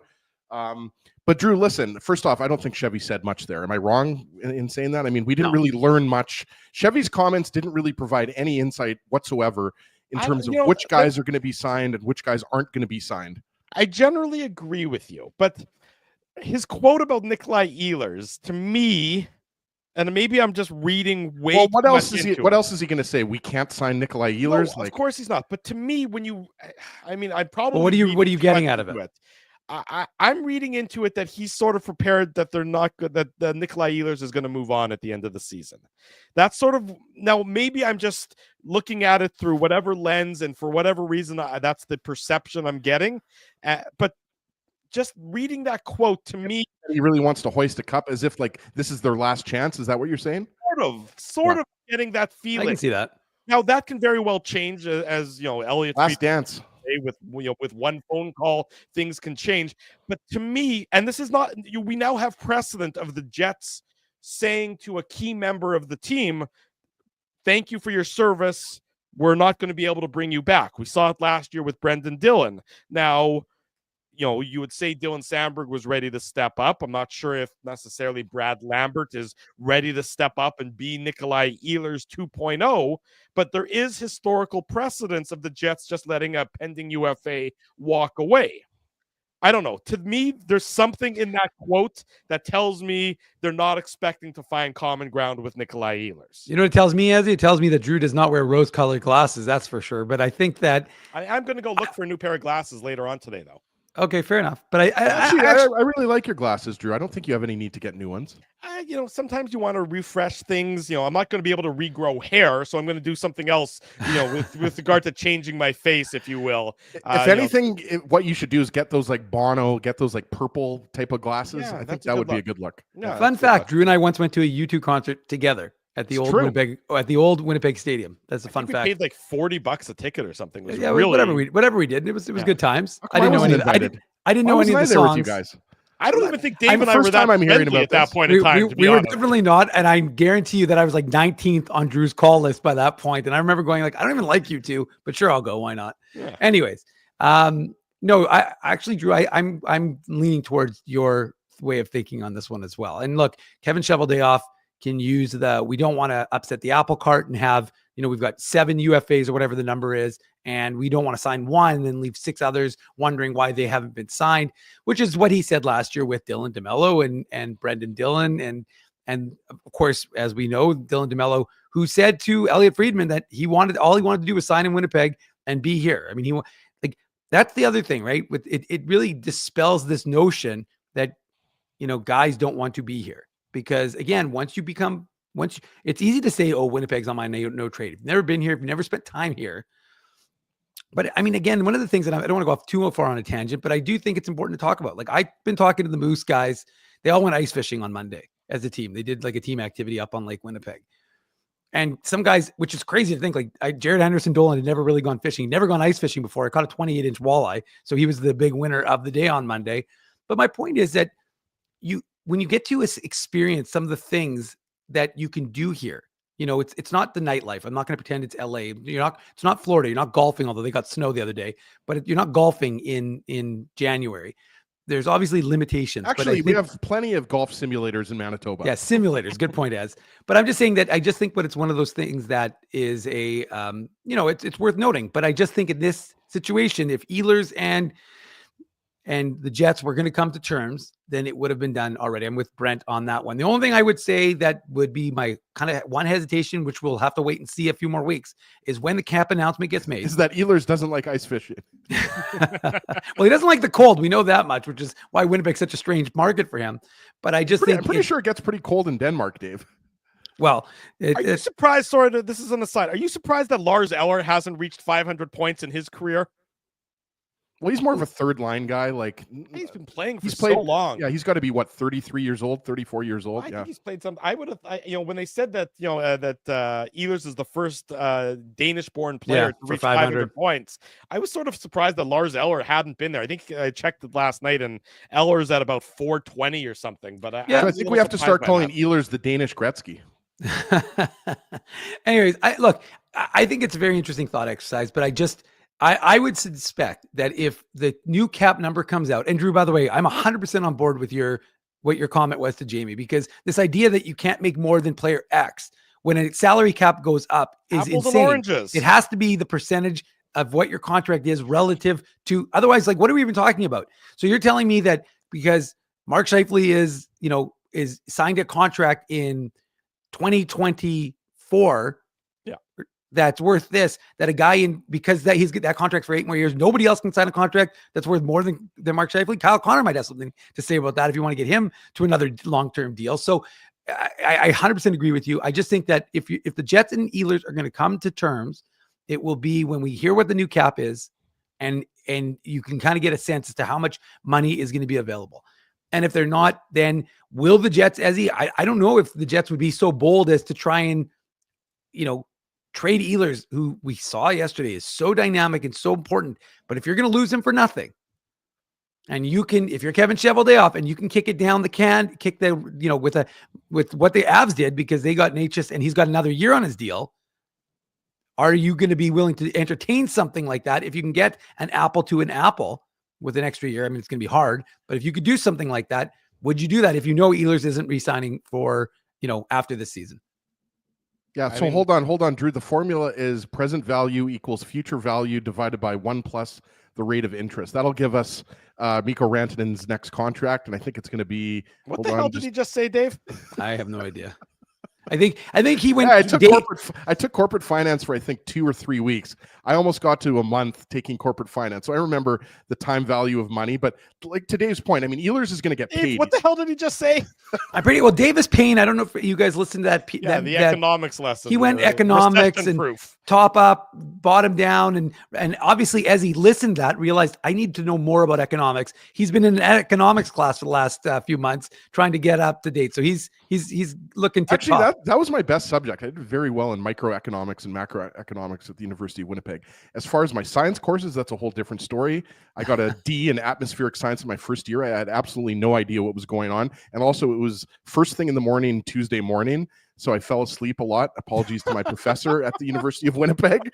But I ended up doing okay at U of W. But I think the point we're trying to make here, guys, is, I mean, if you want to have Nikolai Ehlers in your organization long-term, then you're going to sign him, period. Right. And I don't think and the segment is over. Thank you. No, but I'm saying, Dave, I don't read too much into Chevy's comments because, we had the comment up there from our good friend, Brent Bellamy. Like, I understand why some people think that if Ehlers was going to sign, he would have already. But we don't know that because we didn't think Scheifele and Hellebuyck were going to necessarily sign those contracts at the same time. So again, it's kind of, to me, guys, nothing has really changed that much. We just don't know. There's a lot of uncertainty with Ehlers. Could he be traded? I doubt he's going to be traded. Could he leave the Jets as a UFA after? Well, the Jets have never had a player like him leave as a UFA. That just doesn't happen. So, I mean, maybe he does. Maybe it depends on how far the Jets go in the playoffs. We just don't know. There's just too much uncertainty. And Drew, getting back to the other restricted free agents and UFAs, like obviously Gabe Vilardi and Neil Pionk are the big ones. Gabe Vilardi is going to sign. I mean, I don't see any reason why. He's an RFA. He's an RFA. Well, no, I mentioned that. I said RFAs. No, I know. But I'm saying, so they'll get him done. Well, that's what I'm saying. So I'm saying that Gabe Vilardi is obviously going to be signed, and I wouldn't be surprised if it's long term. Neil Pionk, I mean, again, he's having a great year, but he's going to get paid, right? Like, what's his salary going to be? So I'm just saying that there's a lot of uncertainty, and I don't think that Chevy's comments have done anything to dispel that. Speaking of RFAs, Dylan Samberg, of course, is an RFA, and the Jets, I'm sure, will be looking to get him. Well, same thing with Samberg. Like, I see him at least a 5-year deal for him. Right, and we've talked about that. He changed agents this week, so I just want to make mention. This is what Elliot Friedman had to say about that. So Samberg earlier this week announced he changed his representation. He's now represented by the same agent that represents Neil Pionk. I don't know if that means anything or not, but again, just information, food for thought for everybody. This is what Elliot Friedman had to say, quote, "Whenever I hear that a player is changing their agent right before a contract negotiation, I'm like, oh man, that's not good. That's not good. But even I heard in this particular case, it's nothing like that. It's not because he's unhappy. He's in a good place." So that's what Elliot Friedman, in case anybody was concerned by that change, Elliot Friedman quickly. Where'd you get that quote, Drew? I got that quote on your number one resource for anything to do with the Winnipeg Jets. Winnipeg Sports Talk. No, I'm joking. IllegalCurve.com is where that quote is. You can listen to that whole episode of 32 Thoughts where they spent some time talking about the Jets. That's available on IllegalCurve.com. So just wanted to make mention, of course, about that Samberg part. Look, the Jets are in a very good place. We know that. The questions will be what happens at the trade deadline, when do moves happen, things of that nature. But for a Jets team that just lost their captain for the next number of weeks, I do think it says a lot about them. And we talked about this, I think, on Wednesday's post-game show when we were live at Boston Pizza, that they go into Colorado and they defeat a division rival, a Colorado Avalanche team that really got punked by the Jets, about, I guess it was maybe 2 weeks ago or so now, maybe 10 days ago. You thought that Colorado would really be hungry, and how are the Jets going to respond to their poor performance on Monday? How are the Jets going to respond to the loss of their captain? Well, the Jets respond with an overtime victory in Denver. Then last night they come out and they stay within themselves. It's not a picture-perfect game, but it's an effective victory against the Utah Hockey Club, a team that had beaten them on Monday. And now, of course, on Sunday, you have the Calgary Flames, where 6 days ago, the Flames defeated the Winnipeg Jets on home ice. Calgary, by the way, it's going to be the second half of a back-to-back for them.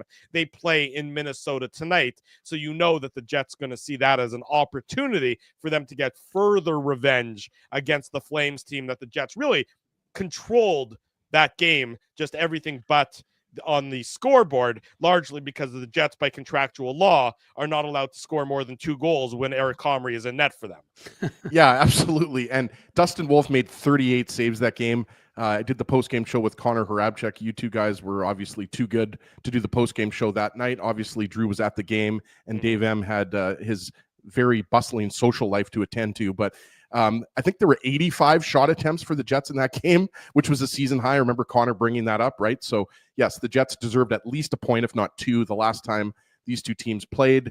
And like you said, Drew, they're going to be in the second game of back-to-back. But that Flames team, guys, obviously you can't take them lightly. They've been one of the nicer surprises in the NHL this season, I would say. But, kind of going back to, Chevy's presser and all this talk about, all the moves that the Jets could make. We talked about this last week, guys, right? Like that idea that there was going to be we obviously didn't know it was going to be Mikko Rantanen. I mean, Chris Johnston mentioned this in his piece. Like, apparently Rantanen himself was shocked that he was traded, right? But what we were talking about was, could a team make a significant move prior to the Four Nations face-off, right? Because we talked about there's no roster freeze, but we talked about, that idea that, some teams were going to make some moves maybe a little bit earlier than in previous years. Because you remember, guys, it was a couple of weeks before the trade deadline last year when things really started to heat up, or around there. I don't know exactly where it was, 2 or 3 weeks. Well, when did the Jets acquire Sean Monahan? Basically, around the All-Star break. Yeah, so that's really when things started to that was a month or so ahead of the trade deadline. Right. So now this is just a couple weeks earlier where things are starting to go. And guys, there's still now. Well, JT Miller and Elias Pettersson, you have to think something's going to budge there in the next week, right? Like how far? And you hear Carolina was interested in maybe both of those guys, and then they turned their attention to Rantanen. So all I'm saying is that don't be surprised if Chevy pulls the trigger a little bit earlier than maybe some people anticipated. That's all I'm saying. I agree with you, Ezzy. I think that it could happen very soon. You talk about, sometimes you wait too long. Patrick Alvin in Vancouver, he was the general manager there, has waited. I mean, the Canucks lose 6-2 to the Oilers on Thursday night. That team looks awful. They look like they hate each other. And you're just sitting there, trying to extract whatever, and now you lose out because eventually the Hurricanes called your bluff and they went another direction.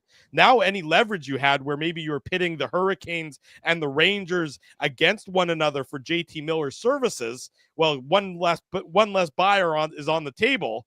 And so now, if you're Alvin, you've lost a ton of your leverage in trying to make this JT Miller trade. He badly overplayed his hand, and now the Canucks are not going anywhere. They have players who hate each other, and the only thing that they can do is their media is fighting with another team's media. That's the most fight Vancouver has showed in the last 3 months. The only thing I would say, sorry, Dave, I think the Devils make a lot of sense for JT Miller, but continue on. No, the only thing I was going to say is, but I understand that it appears to be imploding in Vancouver, but you also have both those guys signed for 3 years after this one. So it's not as if, again, I'm not saying that you keep a toxic room. We saw what toxicity can do to a dressing room. So you don't want that in your organization for sure. But you also don't, again, he doesn't in theory have to do anything because it's not like one of them is going to be a UFA this year. So I'm just saying that he's got some more time to kind of maybe try and smooth this over. I mean, it's a shocking concept to hear that you hear from the GM in Vancouver, at least. Sounds like they hear from him about once every few weeks, because he does a lot of media. But I think, like I said, as he said, there's really an opportunity here at any time for these teams to be making, some sort of move, because the benefit of it is more that you get a guy into your organization earlier, you get ahead of everybody else. So you're not like fighting for everybody for the scraps. But in addition to that, you're also trying to ensure that, like we saw with Sean Monahan, when they acquired him, he was able to acclimatize to the group and get used to the group. And of course, get that natural hat trick, which is the fastest natural hat trick in Jets 2.0 history with against his former club, the Calgary Flames. But I mean, I don't think it's a bad thing, especially with, the Lowry injury. I don't think you need to, let's put it this way though. I'm not saying you do a trade because of the Lowry injury. I just think you're doing a trade because you're trying to augment that position. Because remember, in my mind, I think in your minds, the Lowry position is that 3C. You're trying to fill the 2C role, and then have Vlad Mestikov, move back down to your 4C role. And just wanted to mention one thing, guys. Elliot Friedman reported this about the Rantanen trade, was that part of it was that Sebastian Aho and Mikko Rantanen are really good friends, right, and they're going to play together at the Four Nations face-off. So that just kind of further backs up your point, Dave, to get players together, right? Like that's something that was factored in. The Four Nations face-off isn't the reason why that trade was made, but they factored that in, right? Like these guys are going to get some extra time together at the Four Nations tournament, right? Mm-hmm. So again, we don't know that a trade's going to happen in the next week or next 2 weeks, but all we're saying is, based on the fact that Colorado and Carolina and Chicago, to a lesser degree, got the they kicked it off. Like it's trade season officially now. Yeah, well, it's about time. If you remember, just Drew quickly, but if you remember last year, right, Vancouver made the big trade, and then which the Jets were in on, and then of course Winnipeg made the next big trade. So I mean, like you said, as it's been kicked off, so we'll see how soon it is before the next deal is done. Time will tell on that front. We'll bring you all the latest here, of course, on the Illegal Curve Hockey Show, on the Illegal Curve Postgame Show, and of course, on illegalcurve.com. When we return, Pat Steinberg from Sportsnet Radio in Calgary, set to join us, talk a little bit about the Flames, the Winnipeg Jets opponent tomorrow night. Don't go anywhere. Drew Mindell, Dave Minuk, Ezra Ginsburg. It's the Illegal Curve Hockey Show. It's presented by Play Now. We are live on a Saturday morning. We want to thank you for not betting with Play Now and choosing our illegal gambling sites instead. Because we couldn't afford things like this without your money. So much of your money. Now you might have questions like, Do our profits benefit your community? No. Or bet with Play Now, Manitoba's local legal and secure gambling site. Dining, entertainment, parking, and convenience, all in one spot. City Place is located in the heart of downtown Winnipeg, attached to the Canada Life Center. Whether you're working, living, or out for a night in the downtown, make City Place your go-to destination before or after the fun finds you. Lunchtime, game time, anytime. Visit City Place at 333 St. Mary Avenue, next to Canada Life Center. Holt Dental, the new official dentist of Illegal Curve, has a philosophy rooted in two unyielding principles: genuinely caring about patients and providing outstanding service. Being a patient of Holt Dental means more than just checkups and treatments. It's taking the time to listen and talk to each patient so they can achieve the best long-term health, functionality, and aesthetics for their teeth, mouth, and gums. Conveniently located at Grant Park Festival on Taylor Avenue, Holt Dental is dentistry of the highest quality in a comfortable and relaxed environment. For more information, visit holtdental.ca. Oh, and there's plenty of free parking at the front door, too. Celebrating its 40th year as Winnipeg's home for stand-up comedy, Rumors Restaurant and Comedy Club has recently been named Canada's top comedy club and a top 5 comedy club in North America. From birthday parties to date nights to fundraisers and everything in between, Rumors is your destination for the best and most affordable live entertainment Winnipeg has to offer. For more information on upcoming shows, Rumors' incredible promotions, and to purchase tickets, visit rumorscomedyclub.com. This January at Boston Pizza, every day is Pasta Tuesday. That means BP's famous pastas start at just $11.99 every single day. Create your own or go gourmet for just a few bucks more. Come on in for Pasta Tuesday pricing any day. Only this January at Boston Pizza.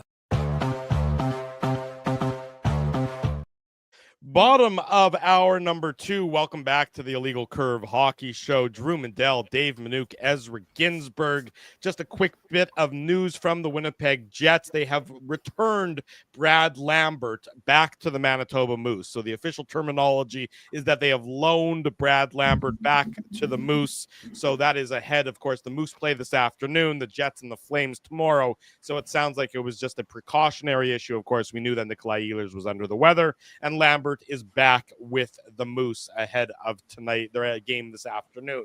We are pleased to welcome back to the Illegal Curve Hockey Show Pat Steinberg from the Fan 960, Sportsnet 960 in Calgary to talk about the Flames. Pat, good morning. Thanks so much for joining us. No problem, but good boys. How are you doing? We're doing fine and dandy. Love talking hockey on a Saturday morning. Another rematch between the Jets and the Flames after last Saturday. So these two teams, second time in 6 days, or I guess 8 days as the case may be, will get reacquainted tomorrow night. The Flames still holding on to that second wild card spot. I would imagine that, you know, at this stage in the season, not a lot of people had them there. So I would think that people in Calgary are pleasantly surprised with how Calgary has done so far this year. Yeah, it's weird, guys. It's kind of like trying to think of the right way to put it, but there's kind of like a split among Flames fans. And I think there are a good number of fans who are super excited about what's going on, about them being in this playoff mix and holding down the wild card spot and honestly controlling their own playoff destiny. You take a look at who's behind them and the mess that is the Vancouver Canucks and how they can't seem to figure things out. And so they're 3 points back with one more game played, and I know in your market there's never any sympathy for St. Louis, and they're just kind of like they're just do the Blues do anything for anybody at this point? And like they're fine, they win some games, but I don't know if anybody is really expecting them to go on this run that's going to track down a bunch of teams in front of them. And so they're 3 points back with 2 more games played. And so I think the way that the things look for the Flames right now is, you know, they're in pretty good shape and they're in the driver's seat. They control their own destiny if they're going to get into the playoffs. And so I do think there's a lot of people who are excited about that and really happy about the way this group is playing. Like they play a really, from a fan standpoint, they're an easy team to get behind because they work their tails off and they have an identity that is very set and they don't have a superstar or two leading the way. It's just I hate the term, but it's kind of like a lunch bucket type team. But there's another group of fans, and I don't know what the split would be, but there's a pretty vocal group of fans that is kind of sick of the Flames being where they are, and that is smack dab in the middle, and smack dab right in the middle of the draft order. And the feeling was that this year was going to be the first year of them kind of taking a step back and try and not attempting to be bad, but maybe just the way the roster was set up and the way the rest of the Western Conference was shaping up. Maybe this is a year the Flames would get themselves another decent draft pick to be able to continue to get younger and build for the future. And yet here they are, despite trading away a vast majority of their core over the last 12 months, because we're going up on a year since Elias Lindholm was traded to Vancouver, and that started kind of an exodus of really important players here.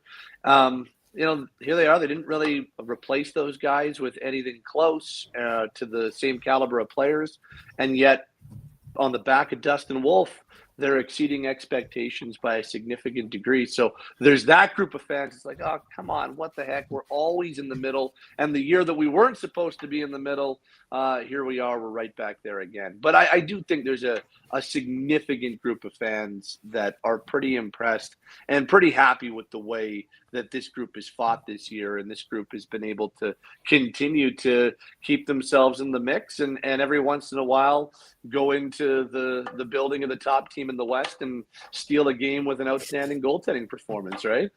Absolutely. And Pat, you mentioned obviously the two big guys you're referencing that the Flames moved on from, Jacob Markstrom, Andrew Mangiapane, and that's why I think what the Flames have done is so impressive, because the expectations were relatively low for this team. So even though there's a significant portion of the Flames fan base that is like, okay, yeah, it's great, we're going to finish in the second wildcard spot, but then we're going to play the Jets in the first round, or we're going to play Vegas in the first round, and then we're going to just lose in 4 games. Like, before I ask about a certain player, like, to me, that's always like, I feel like there's similarities between what's happening in Calgary and what's happening in Montreal, right? There weren't a lot of people that thought Montreal was going to make the playoffs, and they might not make the playoffs. But the fact that they're overachieving, to me, it's always better to overachieve than to underachieve, right? And I think that portion of the Flames fan base that is unhappy with the team just continually being a middling team, you're never really going to change their minds, right? But as far as I'm concerned, like, it's always good to see a team doing better than you expected. And it's also, let's be honest, it's always good to have an extra Canadian team in the playoffs too. Yeah. Well, and you know, so Markstrom and Mangiapane were the two in the offseason. You go back to the beginning of 2024, it started with Lindholm, and then it was Chris Tanev, and then it was Noah Hannafin. And so you throw those 3 guys in with Mangiapane and then your franchise goalie, Jacob Markstrom. You're like, okay, well, maybe this team is going to take a slight step back. And yet and this is where a lot of people who are kind of pro what the team is doing are kind of pushing back on the anti-crowd. And that is that a big reason for this team's success this year is their young players and is their group of, you know, the next group, and that's led by goaltender Dustin Wolf, and he's been so spectacular this year, and I think at this point, a little more than halfway through the season, it's been their unquestioned MVP. That, you know, you're like, okay, well, you want the team to get younger, they get younger, and they have gotten younger. They've made all these trades, and here they are, and they're having success because of their 23-year-old phenom goaltender. And so because of that, I think there's also a lot more. It's not like they're being led by a bunch of 32-year-olds. Sure. They've got a 23-year-old goalie who's excelling. They've brought in a 24-year-old defenseman in the Jacob Markstrom trade in Kevin Ball, and he's been a real revelation. I know Connor Zeri's hurt right now, but you take a look at Zeri and Matt Coronado. They're 2 of the forwards that are really driving this thing forward, and they've got some decent young players that haven't even come close to cracking the NHL that are also in this conversation. So yeah, I think that is another element to the whole conversation that's important, is that it's their young players that have been a really, really important part of this. And that's one of the things the Flames said they really wanted to do, and that is get younger and continue getting younger. And they've done that. I mean, you can't deny that they've made a real effort to do that. And while they haven't had that first, second, even 5th overall pick and been able to bring that caliber of draft pick into the organization, they have had some really, really positive performances from their young potential new core players. And another guy to throw in there, and I'm sure you've talked about him quite a bit over the last few weeks with Sportsnet 960, Rory Cairns, right? 4 assists in his first 5 games. He had 115-point season or something like that for Sault Ste. Marie in the OHL. So that's looking like a absolute steal in the 6th round, right? You teed me up nicely there, Pat. I wanted to ask you about Matt Coronado, because he was drafted a year after Cole Peretti, but I feel like there's some similarities. Peretti had his breakout season last year. And Coronado's up to 11 goals. He scored a week ago against the Jets. What's kind of stood out to you about Coronado? Because he looks like, obviously, you know, again, first-round pick, so the expectations are high. But based on, you know, how he played against the Jets, you're looking at that guy and you're like, that's a future 30-goal scorer there. Yeah, and I think that we're kind of seeing that kind of potential really start to come to the forefront with him. So, Coronado's been an interesting case. Obviously drafted out of the USHL and then went to college and because he went to a pretty good college, went to Harvard, you're like, okay, well, you can understand him. You can understand him being in a situation where he decided not to come out after his freshman year, but he did decide to come out after his sophomore year. And so he came out, joined the team down the stretch in 2023. They didn't make the playoffs that year, but did get into a game and was able to play his first NHL game. And then last year, so the training camp in 2023, he was a rebel. Like he was outstanding. He was the best player in training camp in 2023, made the Flames out of camp, and then spent the first month with the Flames. But it really didn't. It was not the same type of impact. He was for about a month, he looked like a guy that didn't belong in the NHL. So they sent him to the American League, and he lit up the American League last year, came back up in the final month or so and was a little bit more successful. This year's been fascinating, though, guys, because, again, he was one of their best players in training camp and earned a spot out of camp, but they were in a situation where they were kind of overextended at forward. They had a lot of forwards. And so when some guys started getting healthy, and Yegor Sharangovich was the guy that started getting healthy, and he was injured late in training camp, and his injury kind of allowed Coronado to make the team. He comes back and they send Coronado down, and Flames fans were losing their mind. They're like, how can you send this guy back to the American League? Like, well, just hold on a second. Like, we're talking about a guy that is waiver exempt, and they've got a roster limit issue. The plan is to bring him back up ASAP. I think he went down for one game, and he was down for exactly 1 week. He came back up, and ever since he's been back up, he's been one of their best forwards. And he has been playing on a line with Michael Backlund and Blake Coleman pretty much since he came back up. And that's been an unbelievable fit. And now he's becoming more and more and more comfortable being the guy at the NHL level that he was in the American League, that he was in the NCAA. He's shooting it all the time. He's unleashing his shot. You saw the shot that he unleashed Saturday on Eric Comrie that beat him posting in and beat him from outside. And honestly, I don't think that was a bad goal for Comrie. It was just that's one of Calgary's 2 or 3 best shooters and one of the only guys that can finish from outside, and he went posting in, got kind of into a soft spot and blew it by him. And we're starting to see him do that more, and he doesn't always have to be in kind of the house or high danger area to do it, which is something the Flames haven't had in quite some time. So he's really, really started to turn into one of their most important players. And yes, he's a winger, so like we're not talking about their core center ice piece, but he's a guy that you look at, and he's a guy that going forward, I think that you can really see that him being a massive, massive part of this future. And it's neat to see him kind of show the evolution that he's shown. So he's been a really impressive and fun story this year.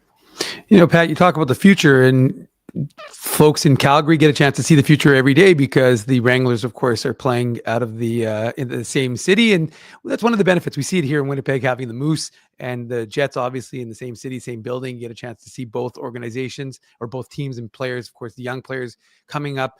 You know, when the Stockton Flames moved up for that 1 year in the Canadian division and then went back to Stockton, then moved obviously back to Calgary. And now they've been there for the last, I think, 3 years. What benefits are you seeing from the team having their AHL team in the same city as the NHL team? Well, it's been cool just from a standpoint of being able to see players in the same building and get an opportunity, whether it's me or Flames fans, to be able to check that out. It's a lower price point, so you've got some people that maybe NHL season tickets aren't feasible. American League season tickets are a whole lot more realistic. But I do think what it's allowed them to do is make things that much more seamless in terms of bringing players from the farm team into the NHL. And going back over the last 3 years. This is season 3. You're right of the Wranglers being in Calgary. You know, they've used a lot of guys, and looking back to last year and what they've done this year, from Connor Zary, Martin Pospisil, Jacob Pelche, Matt Coronado, Rory Cairns, as he mentioned, and like they've used a lot of guys that have stepped in really seamlessly from the American League and done the job. And I think that's a credit to the AHL coaching staff. I think that's a credit to their model, the idea that they really want to have the guys at the American League level play play the same brand of hockey that they play in the NHL, so guys can step in. But I also think that having the team in the same city and having the team play out of the Saddle Dome and having the facility so close by, I think really has helped guys step in. It's been big for cap reasons because they've been able to recall guys day of game because they've been in the same city as opposed to having to recall them a little earlier. So it's been a really neat fit, and I don't think the Flames organization is looking at changing that model anytime soon. They really like having the Wranglers in town. It's definitely, the Saddle Dome's the oldest building in the NHL, so there's some cramped space at times, and it's not meant to have 3 hockey teams and a lacrosse team playing out of it, but it is right now. But yeah, I think it's been a really good fit, and I think that the success of Calgary's American League model has just gotten better since they moved the team from Northern California to the Saddle Dome, and I think they're really happy with it. Last question for you, Pat, and it sort of has to do with the Wranglers.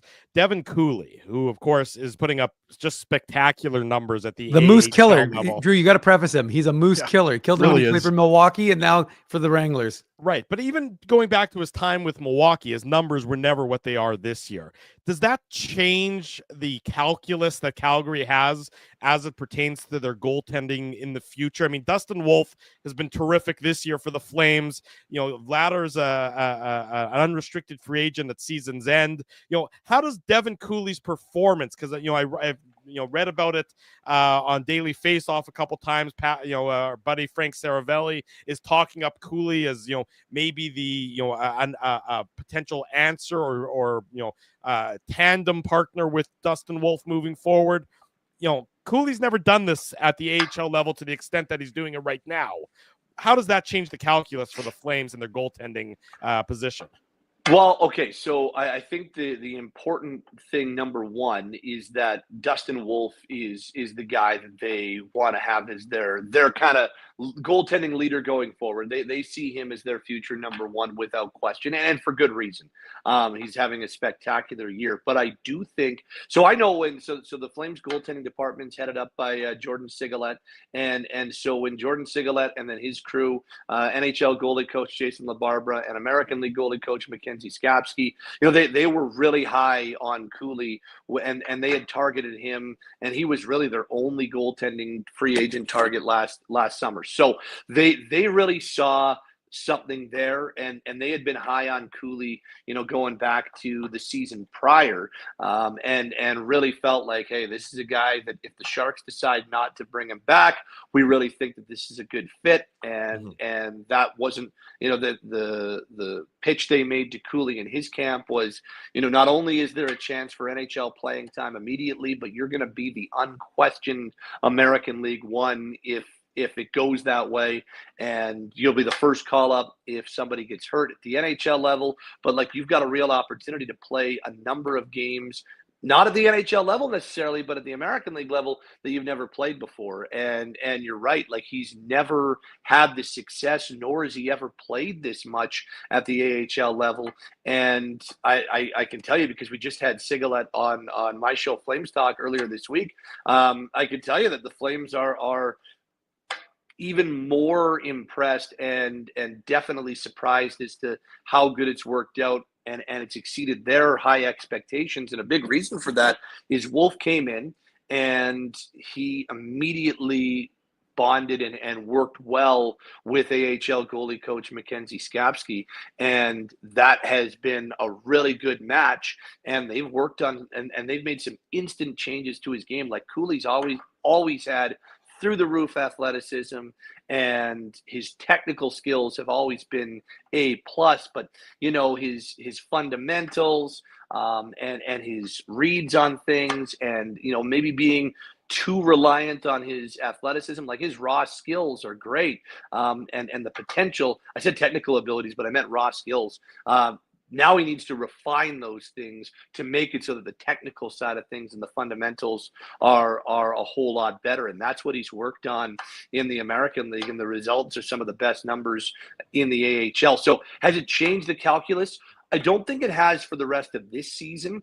I think that right now, Dustin Wolf has started 12 of the last 16 games. If he starts tonight in Minnesota, which would be 8 of the last 9, he's really taken over this crease, and for good reason. But I don't think that they want to move on from Vladar unless they get a great deal for him. They don't want to move on from Vladar and turn this into a situation where now Cooley, who's playing a ton and getting this great opportunity to develop, comes up to replace Vladar, who gets moved, and now he's clearly an NHL number 2, and maybe that development stalls a little bit. I think they'd really, if all things are being equal, I think they'd really like to keep Vladar for the rest of the season, have him be the 1B or maybe the 2, step into the tougher spots, step into the second halves of back-to-backs, give Wolf the rest when they need it, and then they can kind of say at the end of the year, make a decision, and I think that decision likely will be Vladar moving on into free agency, and then next year they can move Cooley into the NHL ranks and have those two guys as a tandem. So I do think what it has done is make it so that the prospects of keeping Vladar and re-signing him are a whole lot less than they would have been had they not been able to find an answer in the American League and not been able to find a really promising goalie who might be able to step into the NHL as early as this year, but more likely next year. And then his contract's also a one-way deal next year too. So all those things combined, I think that it has changed the calculus in the bigger picture, just maybe not for the rest of this season. Pat Steinberg, Sportsnet 960 in Calgary. Great insight into the Flames as always. Pat, appreciate your time. Thanks for joining us this morning on the Illegal Curve Hockey Show. Thanks, guys. Appreciate it. Take care, Pat. Thanks, Pat. Take care. All the best. Thank you. There he goes. Great guest, great insight into the Flames, the Jets and the Flames tomorrow at 5 o'clock. Post-game show right around 7:30, 7:45. Be sure to keep it locked back here onto our YouTube channel. We'll take our final break of the show. We come back, Dave M. with some quick Moose news and, of course, some of the prospects. He'll give some updates on that as well. Don't go anywhere. More to come of the Illegal Curve Hockey Show live on this Saturday morning, presented by Play Now. We want to thank you for not betting with Play Now and choosing our illegal gambling site instead. Because we couldn't afford things like this without your money. So much of your money. Now you might have questions like, Do our profits benefit your community? No. Or bet with Play Now, Manitoba's local legal and secure gambling site. Dining, entertainment, parking, and convenience, all in one spot. City Place is located in the heart of downtown Winnipeg, attached to the Canada Life Center. Whether you're working, living, or out for a night in the downtown, make City Place your go-to destination before or after the fun finds you. Lunchtime, game time, anytime. Visit City Place at 333 St. Mary Avenue, next to Canada Life Center. Holt Dental, the new official dentist of Illegal Curve, has a philosophy rooted in 2 unyielding principles: genuinely caring about patients and providing outstanding service. Being a patient of Holt Dental means more than just checkups and treatments. It's taking the time to listen and talk to each patient so they can achieve the best long-term health, functionality, and aesthetics for their teeth, mouth, and gums. Conveniently located at Grant Park Festival on Taylor Avenue, Holt Dental is dentistry of the highest quality in a comfortable and relaxed environment.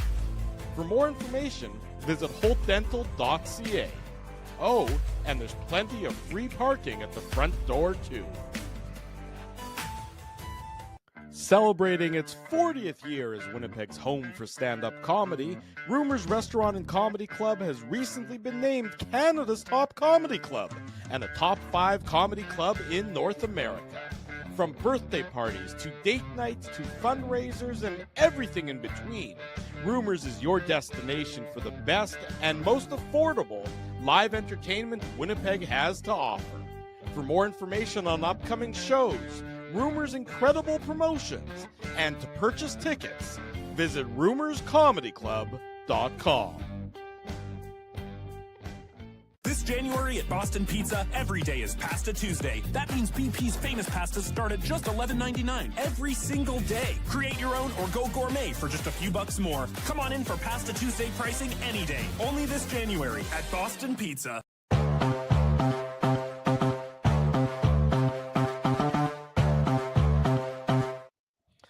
Welcome back to the Illegal Curve Hockey Show. Real fun Saturday morning here on the program. It's always a good time when we can get together with Pat Steinberg. It's always a good time when we can get together with our buddy Jamie Thomas as well. Got to give a shout out to a young listener of the show.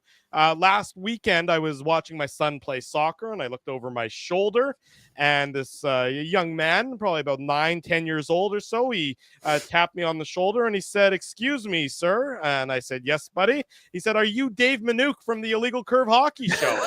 And I said, "I'm not. I'm Drew Mindell from the Illegal Curve Hockey Show, but I'll take that nonetheless," and I appreciate it. I believe his name, if I'm not mistaken, was Jeremiah. Jeremiah says that he listens to the show and the post-game show with his dad all the time. So a shout out to Jeremiah.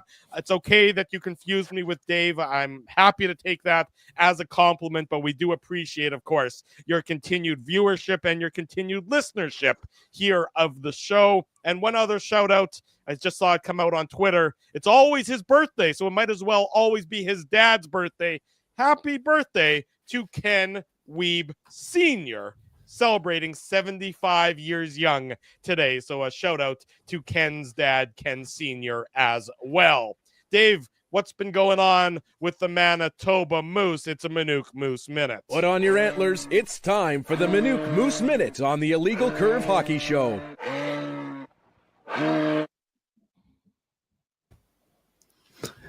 What is going on with the Moose? Well, nothing good. They might want to stay on the road, which is where they're going to be heading after today's game against the Grand Rapids Griffins. They're heading out on a 3-game road trip to, I think, Rockford and Milwaukee, or maybe Chicago and Milwaukee, but it's somewhere in that region. And right now the Moose are not having a lot of success in their home barn. Of course, last weekend shut out twice by Matt Murray and those Toronto Marlies. And it was funny because I saw Matt Murray got recalled, and I was like, I know folks might be excited about the fact that he had 2 shutouts, but it was 2 shutouts against a Moose team that couldn't score. So not a lot to be excited about, but the 2-time Stanley Cup winner is heading back up to Toronto. I don't know if he's still there right now. This isn't Leafs lunch, of course. So the Moose couldn't score. Well, that wasn't a problem in the game on Thursday night, guys. 18-5, not the goals. The shots, though, in favor of the Manitoba Moose after the first period. The problem was it was 1-1. So they are, got a goal, but they gave up a goal, 1 on 5 shots. Not great. Thomas Milic was in net. And then the second period, they had another good period. They scored twice. So they had a 3-1 lead heading into that third period. And you're like, okay, here we go. The Moose are rolling.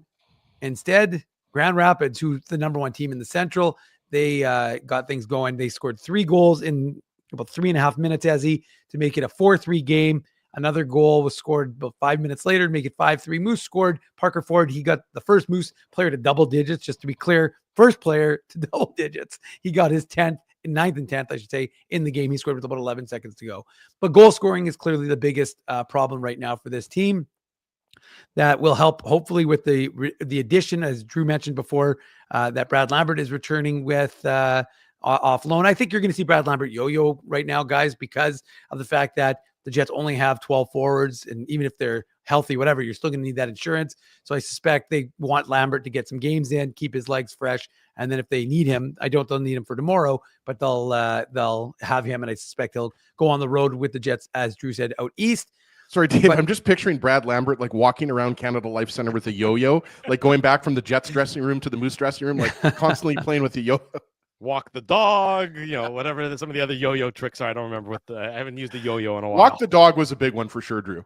Yeah.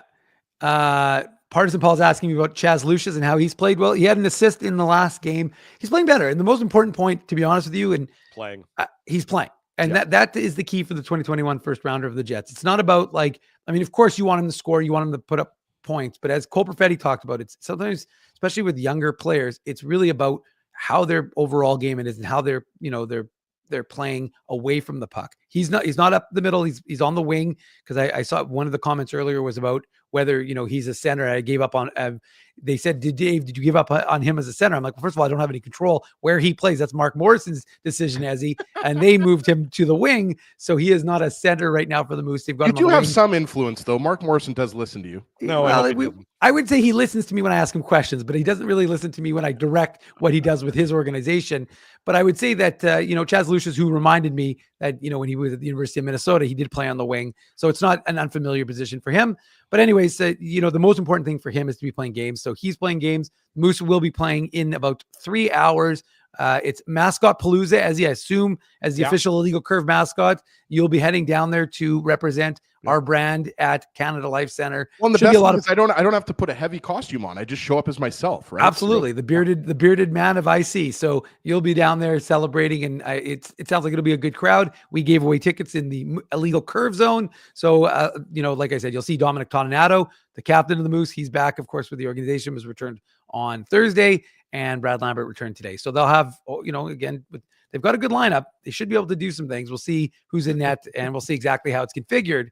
But, like I said, Isaac Phillips making an impact, Dylan Coughlin making an impact. So we'll see what happens this afternoon at 2:00. And for all of the junior prospects and those prospects playing college hockey, go check out Dave's social media. No. We're overtime. No, hold on. I'm just going to say, we got to look, okay. I agree. Colby Barlow. I'll give Cole. That's all I'm going to do is Colby Barlow's. When you get 4 goals, you got to get at least some recognition. And Colby Barlow, who had an incredibly slow start for Oshawa, only had in his first 10 games, had a goal and 2 assists. And since that time, he has been on fire. 25 goals, 18 assists for him. 21 goals, 16 assists. 26 goals, Dave. I'm on his hockey DB. No. But I'm saying if you eliminate the first 10 games, then he's got 25 goals and 16 assists for 41 points in his last 32 games. He's on an 8-game point streak. He had 4 goals yesterday for Oshawa. One of them was a shorthanded goal. One of them was a power play goal. A couple of 5-on-5 goals. So, I mean, that's his bag, is scoring. And so that's what you need him to be doing. And he's back up, he's up over a point per game pace. And again, like I said, if you eliminate the first 10, which is easy for me to do, but if you do that in the 32 games since, he's at like 1.16, which is not that far off from his average from, it's better than last year. And it's just a little bit below his draft year. So his numbers have been a lot better. He's on a good Oshawa team, just was off to a slow start. So we'll see if he can continue. And quickly, Braden Yeager, the 2023 first rounder over in the WHL. Got to give Western Hockey League some love at Drew. He had 2 assists yesterday for Lethbridge. They've won 9 in a row, so he's having some success as well. Much more about the Jets' young players, young prospects on Dave's social media account at ICDave. That does it for us on this Saturday morning edition of the Illegal Curve Hockey Show. Big thanks to all of you for joining us. Great job chatting it up, having some fun with us. If you haven't already done so, smash the like button, subscribe to the channel, subscribe to the podcast, leave us feedback, and most importantly, go advocate for us, go proselytize for us, go say how great it is to spend Saturday morning with Illegal Curve. Tell Dave how good of an uncle he is. There you go. Wouldn't it be great if I could punch Drew right through the screen? Can you imagine all of a sudden you just see a fist? I'm gonna punch him up. Here, look. Here, Dave, you get him from the side. I'll punch him up. There you go. You guys can work on that. Punching you there. We look forward to seeing everybody again tomorrow night. The Illegal Curve post-game show right around 7:30, 7:45. In the interim, the Jets are practicing in about an hour, so keep it locked to illegalcurve.com for all the latest on the Winnipeg Jets practice. And they're practicing at Hockey for All Center, so of course that's open to the public. So if you're looking for something to do maybe watch the Jets go through the practice, you can check it out to get to the Hockey for All Center, and you can see the Jets practice in about 1 hour's time. Exact same lines as yesterday. Well, whatever it is, you can still see them practice. Thanks to everyone for joining us. Big thanks to all the sponsors who make this show, the post-game show, the website, a possibility. Rumors Restaurant and Comedy Club, Play Now, Holt Dental, Boston Pizza, City Place, and Seagram. Support these fine businesses because of their continued support of illegal curve hockey. These two yutzes are continuing to try to punch me. So that's my cue to hit the end of the show button. For Dave Minuk, for Ezra Ginsburg, I'm your host, Drew Mandel. If it's Saturday, it's the Illegal Curve Hockey Show.